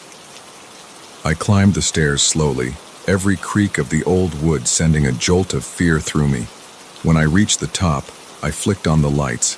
The hallway was empty, all the doors closed just as I'd left them. I checked every room, looking under beds and in closets, but found nothing. No sign of an intruder, no open windows, nothing out of place. I told myself I must have imagined it, that the silence of the countryside was playing tricks on my city-attuned ears. But as I lay in bed that night, I couldn't shake the feeling that I wasn't alone. The fourth night, I decided to be proactive. I double-checked all the locks, closed every curtain, and even set up a makeshift alarm system with empty cans by the doors. I was determined to catch whatever or whoever was causing these disturbances. Around 2 a.m., I was jolted awake by a crash from downstairs. My heart pounding, I grabbed my phone and the heavy flashlight I'd placed by the bed. As I crept down the stairs, I could hear movement in the living room, the sound of something being dragged across the floor. I burst into the room, flashlight beams sweeping wildly, ready to confront the intruder. But what I saw made me question my sanity. The heavy oak coffee table was in the center of the room, exactly where it had always been, but the rug beneath it was bunched up, as if the table had been moved and then returned to its original position. And there, on the hardwood floor, were marks. Long, deep scratches that hadn't been there when I'd gone to bed. I backed out of the room, my mind reeling. This wasn't possible. Furniture doesn't move on its own. Floors don't scratch themselves. But I knew, with absolute certainty, that I hadn't done this. I spent the rest of the night huddled in my bed, lights on, jumping at every sound. When dawn finally broke, I seriously considered leaving. But the thought of trying to explain this to Sarah, of admitting that I'd been spooked by noises in the night like a child, kept me there. I was determined to see this through, to prove to myself that there was a logical explanation for everything that had happened. I wish I'd left when I had the chance.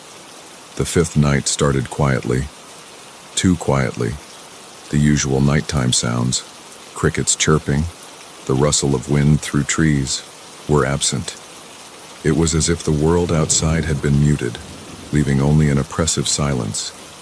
I was in the study, trying to distract myself with one of the many books lining the shelves, when I felt it, a sudden drop in temperature. The warm summer air turned icy, my breath fogging in front of me. Then I heard it, a sound that will haunt me for the rest of my days. It was a voice, but not like any human voice I'd ever heard.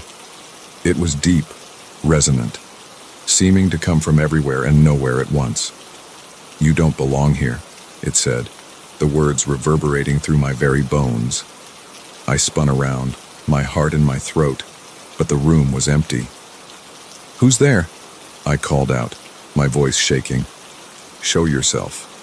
A chuckle, low and menacing, seemed to emanate from the walls themselves. "Oh, but I have," the voice replied. "I've been showing myself all along. You just haven't been looking properly." As if in response to these words, The shadows in the corners of the room began to move. They stretched and twisted, taking on shapes that defied logic, limbs too long, angles too sharp to be human. I ran, out of the study, down the stairs, heading for the front door. But as I reached for the handle, I felt something cold wrap around my ankle. I looked down and screamed. A hand, dark as smoke and just as insubstantial, had emerged from the floorboards. As I watched in horror, an arm followed, then a shoulder. The thing pulling itself out of the floor was only vaguely humanoid, its form shifting and roiling like a storm cloud. Leaving so soon, the voice mocked, now seeming to come from the creature itself. But we've only just begun. I kicked free and yanked open the door, running out into the night. The cool grass under my bare feet, the fresh air on my face. For a moment, I thought I was safe. But then I turned back to look at the house. Every window was filled with writhing shadows, pressing against the glass as if trying to break free. And there, on the porch, stood a figure. Tall, unnaturally thin, with limbs that bent at impossible angles. Where its face should have been was only darkness, deeper than the night sky. It raised a hand, long fingers unfurling in a mocking wave. "Run all you like," the voice echoed in my head. "But remember, I was here first, and I'll be here long after you're gone." I didn't stop running until I reached the main road, my feet bloodied and my lungs burning. A passing motorist took pity on me, the wild-eyed woman in pajamas, and drove me to the nearest town. I never went back to that house. I called Sarah from a hotel room, babbling some excuse about a family emergency. She was understanding, concerned even, but I could hear the doubt in her voice. How could I explain what had happened? Who would believe me? It's been years now, but I still wake up some nights in a cold sweat, the echo of that unearthly voice ringing in my ears. I've moved to the city, surrounded myself with noise and light and people, but I can't shake the feeling that it's still out there, waiting. Sometimes, when I'm alone in my apartment, I'll catch a glimpse of something in the mirror, a shadow moving where it shouldn't, a figure just at the edge of my vision, and I'll remember the last words I heard as I fled into the night. "I'll be here long after you're gone." So if you ever find yourself alone in an old country house, and you hear noises you can't explain or see things that shouldn't be there, remember my story. Don't try to rationalize it. Don't try to be brave. Just run, and don't look back, because some things are better left undisturbed, and some houses are never truly empty.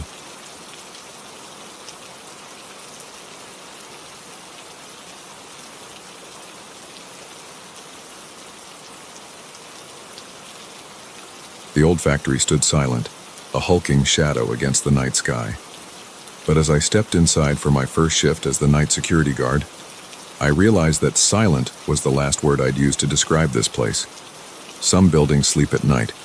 This one came alive, and what stirred in its depths was never meant to be seen by human eyes. I needed the job. That's what I kept telling myself as I drove through the rusted gates of the abandoned Blackwater manufacturing plant. The economy had hit our small town hard, and jobs were scarce. When I saw the ad for a night security guard, I jumped at the opportunity. The pay was good, and the job seemed simple enough. Patrol the grounds, make sure no one broke in, report any suspicious activity. Easy, right? The manager who hired me, a nervous man named Frank, had been vague about why they needed security for an empty building. "Just a precaution," he'd said, not meeting my eyes. Vandals, you know. Kids looking for a thrill. As I parked my car in the empty lot, I couldn't shake the feeling that Frank hadn't told me everything. The factory loomed before me, its broken windows like dead eyes staring down at me. A chill ran down my spine, but I shook it off. It was just an old building, nothing more. I let myself in with the key Frank had given me, the heavy door groaning as it swung open. The beam of my flashlight cut through the darkness, revealing a reception area thick with dust and cobwebs. Old machinery sat silently in the shadows, their once gleaming surfaces now dull and rusted. My footsteps echoed as I began my first round. The building was massive, a labyrinth of corridors and cavernous rooms filled with abandoned equipment. As I walked, I couldn't shake the feeling that I was being watched. Every creak and groan of the old structure set my nerves on edge. It was about 2 hours into my shift when I heard it, a sound that didn't belong, a soft whirring, like machinery coming to life. I froze, listening intently. It was coming from the East Wing, an area Frank had specifically told me not to enter. Common sense told me to ignore it, to continue my rounds and pretend I hadn't heard anything, but curiosity got the better of me. I found myself walking towards the sound, my flashlight beam dancing nervously ahead of me. As I approached the East Wing, the whirring grew louder. It was joined by other sounds, clanking, grinding, the hiss of steam. It sounded as if the entire factory had come to life. I pushed open the door to the main production floor and stopped dead in my tracks. The room was alive with motion. Conveyor belts moved, carrying nothing. Robot arms swung back and forth, assembling invisible products. And in the center of it all, a massive machine pulsed with an eerie blue light. This was impossible. The power had been cut to this building years ago. There was no way any of this should be working. As I stood there, trying to make sense of what I was seeing, I noticed something else. Shadows moving between the machines. They were human-shaped, but wrong somehow. Too tall, too thin, moving with a jerky, unnatural gait. One of the shadows turned towards me, and I saw its face, or rather the lack of one. Where features should have been, there was only smooth, featureless skin. I stumbled backward, my heart pounding in my chest. This couldn't be real. I had to be dreaming. But as the shadow figure began to move towards me, I knew this was no dream. This was a nightmare come to life. I turned and ran, not caring about the noise I was making. Behind me, I could hear more of those things joining the pursuit, their footsteps echoing off the walls. I burst out of the East Wing, slamming the door behind me, but the sounds didn't stop. If anything, they grew louder. The whirring and clanking spread, and I realized with horror that the entire factory was waking up. I ran through the corridors, my flashlight beam bouncing wildly. Machines I had passed earlier were now active, their gears grinding as they performed tasks for unseen masters. And everywhere, those shadow figures moved, always just at the edge of my vision. I finally reached the main entrance, my hands shaking so badly I could barely grip the door handle. As I yanked it open, I heard a voice behind me, a sound that was more in my head than in my ears. "You don't belong here," it said, its tone cold and inhuman. "This is our time." I didn't look back. I ran to my car, fumbling with my keys. As I peeled out of the parking lot, I glanced in my rearview mirror. The factory was fully illuminated now, every window blazing with that strange blue light. And there, standing in the doorway, was a group of those featureless figures, watching me drive away. I didn't stop driving until I was miles away, my hand shaking on the steering wheel. When I finally pulled over, I sat there for a long time, trying to make sense of what I had seen. None of it was possible. And yet, I knew with absolute certainty that it had all been real. I called Frank the next morning and quit. He didn't sound surprised. "Did you see them?" he asked, his voice barely above a whisper. "Yes," I replied, not needing to ask what he meant. There was a long pause. "I'm sorry," he finally said. "I should have warned you, but would you have believed me?" I didn't answer. I couldn't. Because the truth was, if he had told me what really happened in that factory at night, I would have thought he was crazy. In the weeks that followed, I tried to forget what I had seen. I told myself it was stress, lack of sleep, maybe something I had eaten. But deep down, I knew the truth. Something was happening in that old factory, something that defied explanation. I've done research since then, diving into old town records and local legends. I've found whispers of strange occurrences dating back to when the factory was first built. workers who disappeared without a trace, machinery that operated on its own, and always, sightings of those featureless figures. Some nights, I wake up in a cold sweat, the echo of grinding gears and inhuman footsteps ringing in my ears. I'll look out my window, half expecting to see those shadow figures standing in my yard, watching me with their non-existent eyes. I don't know what they are or what they want. Are they ghosts? Aliens? Some kind of interdimensional beings? All I know is that they exist, and they're still there, in that old factory, doing whatever it is they do when the sun goes down. I've thought about going to the authorities, but who would believe me? And more importantly, what if they investigated and disturbed whatever fragile balance exists between our world and whatever world those things come from? So I keep my secret, and I warn people to stay away from the old Blackwater plant. It's not safe, I'll say. The structure's unstable.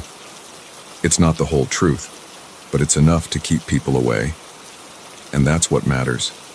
Because some things are better left undisturbed, some secrets are better left uncovered, and some places, like that old factory, are meant to be left alone when night falls.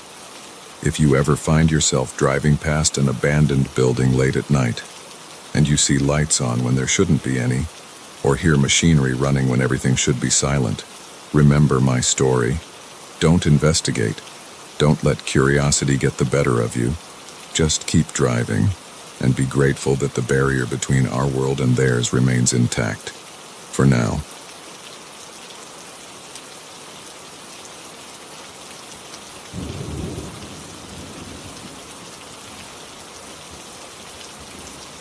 A single flat tire on a deserted back road. That's all it took for our world to turn upside down, for the line between reality and nightmare to blur beyond recognition. We thought we were just unlucky travelers. We had no idea we were about to become pawns in a game as old as the hills themselves. My wife, Sarah, and I were on our way back from a weekend getaway. We'd spent 2 blissful days at a quaint bed and breakfast, reconnecting and escaping the stress of our daily lives. As we drove home, the sun dipping below the horizon, we were relaxed and happy, already planning our next trip. That's when we heard it, the telltale thump, thump, thump of a flat tire. I pulled over onto the narrow shoulder, the tall grass brushing against the side of our car. We were miles from the nearest town, on a winding back road we'd taken as a scenic route home. It's okay, I reassured Sarah as I got out to assess the damage. I'll have us back on the road in no time. But as I opened the trunk to get the spare, I realized with a sinking feeling that our luck had truly run out. The spare was flat too, the result of neglect and overconfidence. We were stranded. I pulled out my phone, hoping to call for help. But there was no signal. Of course. Why would anything go right at this point?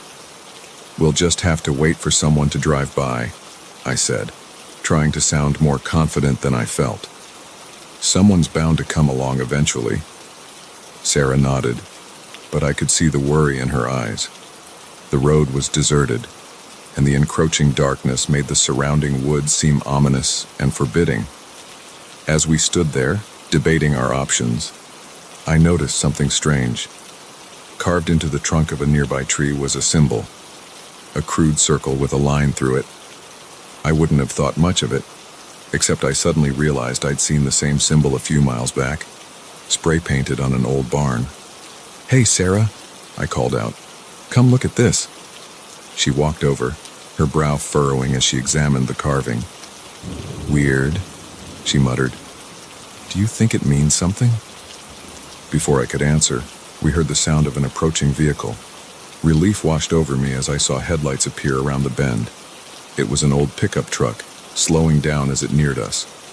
The driver, an older man with a weathered face and a worn baseball cap, rolled down his window. "You folks having some trouble?" he asked, his voice gruff but not unkind. I explained our situation, and he nodded sympathetically. "Tell you what," he said, "I've got a pump in the back. Let me see if I can get that spare inflated for you." As he worked on the tire, making small talk about the weather and the tricky nature of these back roads, I couldn't shake a growing sense of unease.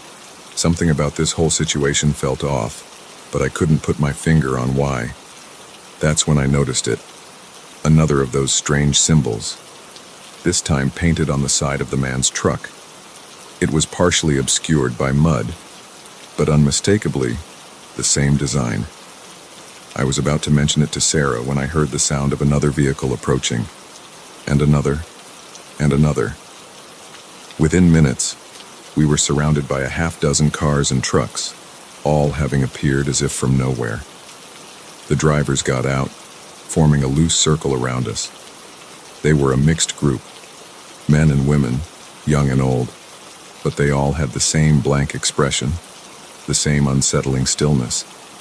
The old man straightened up from his work on the tire, a smile spreading across his face that didn't reach his eyes. "Well now," he said, his voice taking on a strange, sing-song quality. "Looks like we've got ourselves some visitors." Sarah grabbed my arm, her fingers digging into my skin. "John," she whispered, "we need to leave, now." But there was nowhere to go. We were hemmed in on all sides, the circle of silent observers slowly closing in around us. "What's going on?" I demanded, trying to keep the fear out of my voice. "What do you want from us?" The old man chuckled, a sound devoid of any real mirth. "Want? Oh, we don't want anything from you. You're the ones who came to us, remember? You're the ones who saw the signs." "Signs?" Sarah asked, her voice trembling. "You mean those symbols?" A murmur ran through the crowd, and I saw several of them nod approvingly. "Smart girl," the old man said. "Yes, the symbols. Markers for those who know how to look. Invitations, you might say." "Invitations to what?" I asked, though a part of me didn't want to know the answer. The old man's smile widened, revealing teeth that seemed too sharp, too numerous. To the gathering, of course, to the harvest. As he spoke those words, the air around us seemed to change. The temperature dropped, and a mist began to rise from the ground, swirling around our feet. The people surrounding us started to chant, a low, rhythmic sound that seemed to vibrate in my bones. I looked at Sarah, saw the terror in her eyes that must have mirrored my own. This couldn't be happening. This had to be some kind of sick joke or a hallucination.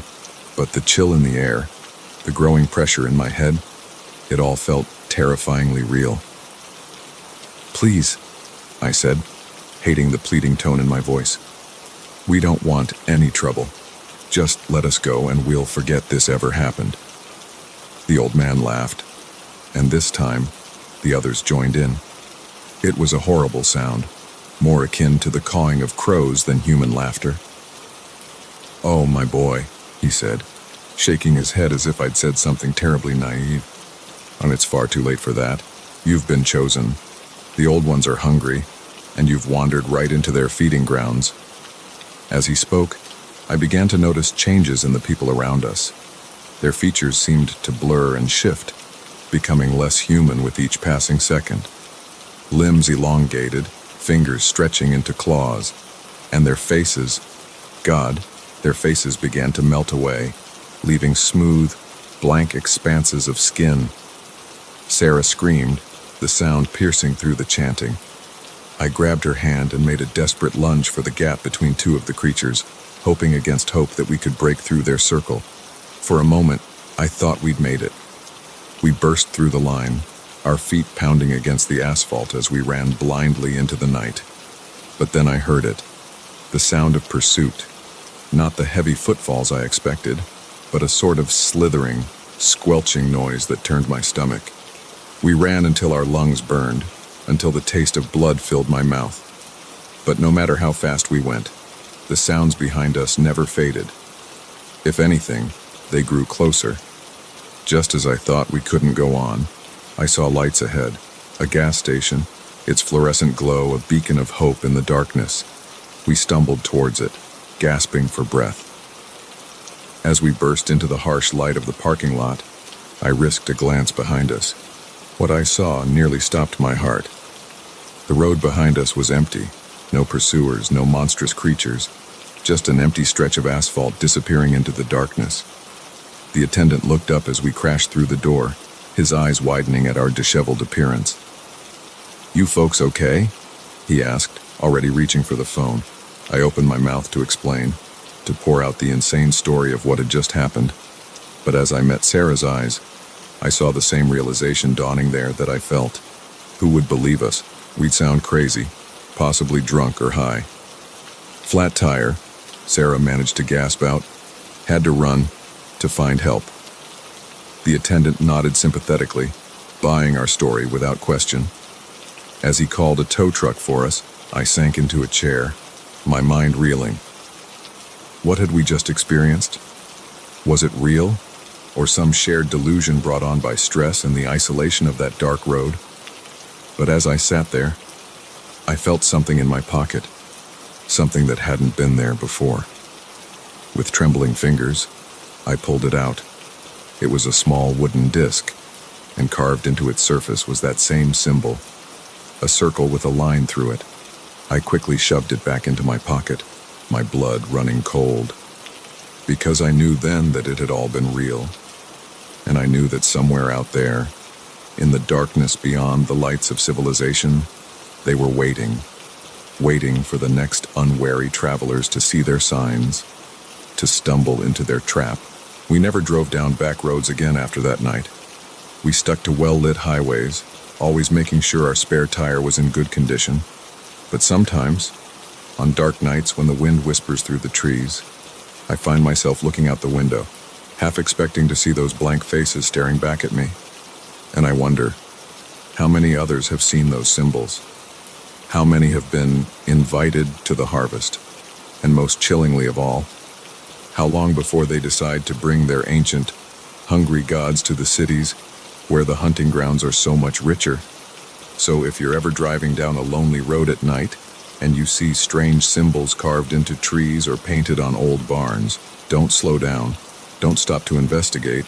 Just keep driving and pray that you haven't already been noticed. Because once you've been chosen, once you've been marked for the harvest, there's no escaping the hunger of the old ones.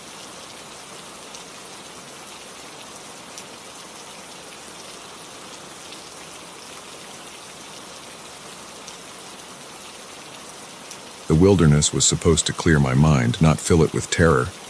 But as I stared at the circle of rocks surrounding my tent, rocks that hadn't been there when I fell asleep, I realized that some things in nature aren't meant to be understood, only feared.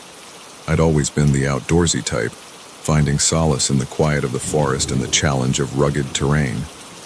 But after a messy breakup and losing my job in the same week, I needed more than just a weekend hike. I needed to lose myself in the wilderness, to strip away the complications of modern life and find myself again. The Appalachian Trail seemed like the perfect solution. Miles of pristine forest, challenging enough to occupy my body and mind, but well-traveled enough that I wouldn't be completely isolated. I packed light, just the essentials. A small tent, sleeping bag, some dried food, and basic survival gear. The plan was to hike for a week, maybe 2, however long it took to clear my head. The first few days were exactly what I needed. The physical exertion of climbing hills and navigating rough terrain left me pleasantly exhausted each night. The fresh air and stunning vistas worked like a balm on my troubled mind. I felt myself relaxing, the knot of anxiety in my chest slowly unraveling. It was on the 4th night that things began to change. I'd found a perfect little clearing to set up camp, far enough off the main trail to feel secluded, but not so far that I risked getting lost. As I sat by my small campfire, watching the flames dance and listening to the night sounds of the forest, I felt truly at peace for the first time in months. I must have dozed off there by the fire because the next thing I knew, I was waking up to complete darkness. The fire had burned down to embers, and the night had grown cold. But that wasn't what had woken me. There was a sound, just at the edge of hearing, a soft whispering that seemed to come from everywhere and nowhere at once. I sat up, instantly alert, my eyes straining to pierce the darkness. The whispering continued, rising and falling like waves on a shore. I couldn't make out words, but there was a rhythm to it, almost like chanting. "Hello?" I called out, my voice sounding thin and scared in the vast silence of the forest. "Is someone there?" The whispering stopped abruptly. The silence that followed was so profound, it felt like a physical presence, pressing in on me from all sides. I fumbled for my flashlight, my hands shaking as I clicked it on. The beam cut through the darkness, illuminating the trees around my campsite. There was nothing there, no sign of anyone or anything that could have made those sounds. But as I swept the light around, something caught my eye, There, just at the edge of the clearing, was a small pile of rocks. I frowned, certain that hadn't been there earlier. It was a simple stack, just 5 or 6 stones balanced on top of each other. Probably just some fellow hiker marking the spot, I told myself. But even as I thought it, I knew it wasn't true. I'd chosen this spot precisely because it was off the beaten path. I climbed into my tent, zipping it up tight as if the thin fabric could protect me from whatever was out there. Sleep was long in coming, and when it did, it was filled with unsettling dreams of whispered voices and shadows moving just out of sight. I woke to birdsong, the cheerful sound a stark contrast to the eerie atmosphere of the night before. In the light of day, my fears seemed foolish. I'd probably imagined the whispering, my mind playing tricks in the unfamiliar silence of the deep forest, and the rock pile. Well, I must have just missed it when I set up camp. But as I crawled out of my tent, ready to laugh off my night terrors, I froze. The small pile of rocks I'd seen the night before was gone. In its place was a perfect circle of stones surrounding my entire campsite. My heart began to race. This was no trick of the mind, no half-remembered dream. Someone, or something, had been in my camp while I slept, meticulously arranging these rocks around me. I spun around, scanning the trees, half expecting to see someone watching me.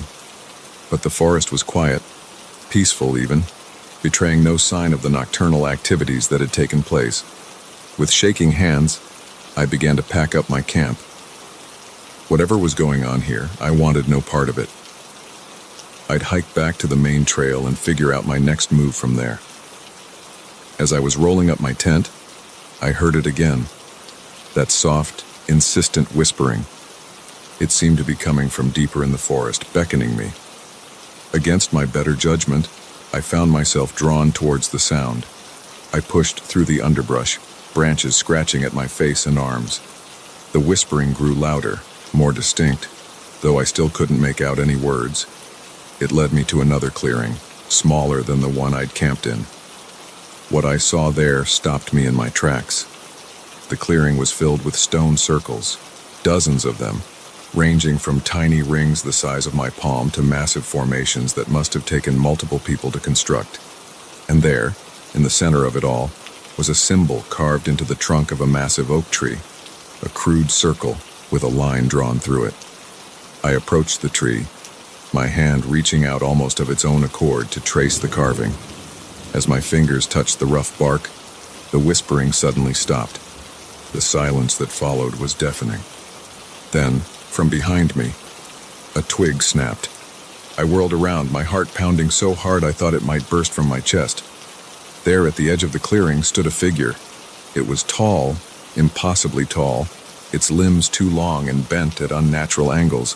Where its face should have been was only a smooth, blank expanse of skin. I ran. I ran like I'd never run before, crashing through the underbrush with no regard for direction or stealth. Branches whipped at my face, roots threatened to trip me, but I kept going. I could hear it behind me, moving with a speed that defied its awkward appearance. I don't know how long I ran. Time lost all meaning in that panicked flight. But eventually, I burst out onto the main trail, gasping for breath, my legs shaking with exertion. A group of hikers stared at me in alarm. "Are you okay?" one of them asked, taking in my wild appearance and terrified expression. I opened my mouth to explain, to warn them about what was in those woods. But as I turned to point back the way I'd come, I saw only peaceful forest. No sign of pursuit, no unnaturally tall figure, nothing. I got lost. I managed to stammer out. Took a wrong turn off the trail. They nodded sympathetically, offering me water and a granola bar. As my breathing slowed and my panic receded, I began to doubt myself. Had I imagined it all? Was it just fear and isolation playing tricks on my mind? But then, as the hikers were about to continue on their way, I saw one of them pause. He was looking at something on the ground just off the trail. My blood ran cold as I realized what it was. A small pile of rocks, stacked neatly one on top of the other. Huh, wonder who left this here, the hiker mused. I didn't stay to chat. I hiked out that day, pushing myself to exhaustion to reach the nearest town. I never went back to finish my hike, never told anyone the full story of what I'd seen, but sometimes, on quiet nights when the wind whispers through the trees outside my window, I swear I can hear it again, that soft, insistent chanting. And I know that out there, deep in the woods where few people venture, something is waiting. Something that builds circles of stone and carves ancient symbols into trees. Something that watches and whispers and lures unsuspecting hikers off the beaten path. So if you're ever hiking in the wilderness and you come across a strange pile of rocks or hear whispers on the wind, remember my story. Don't investigate. Don't try to understand. Just turn around and head back to civilization as fast as you can. Because some things in nature aren't meant to be understood, only feared and avoided at all costs. And whatever you do, never, ever sleep in a place surrounded by stone circles. Because you never know what might be there when you wake up.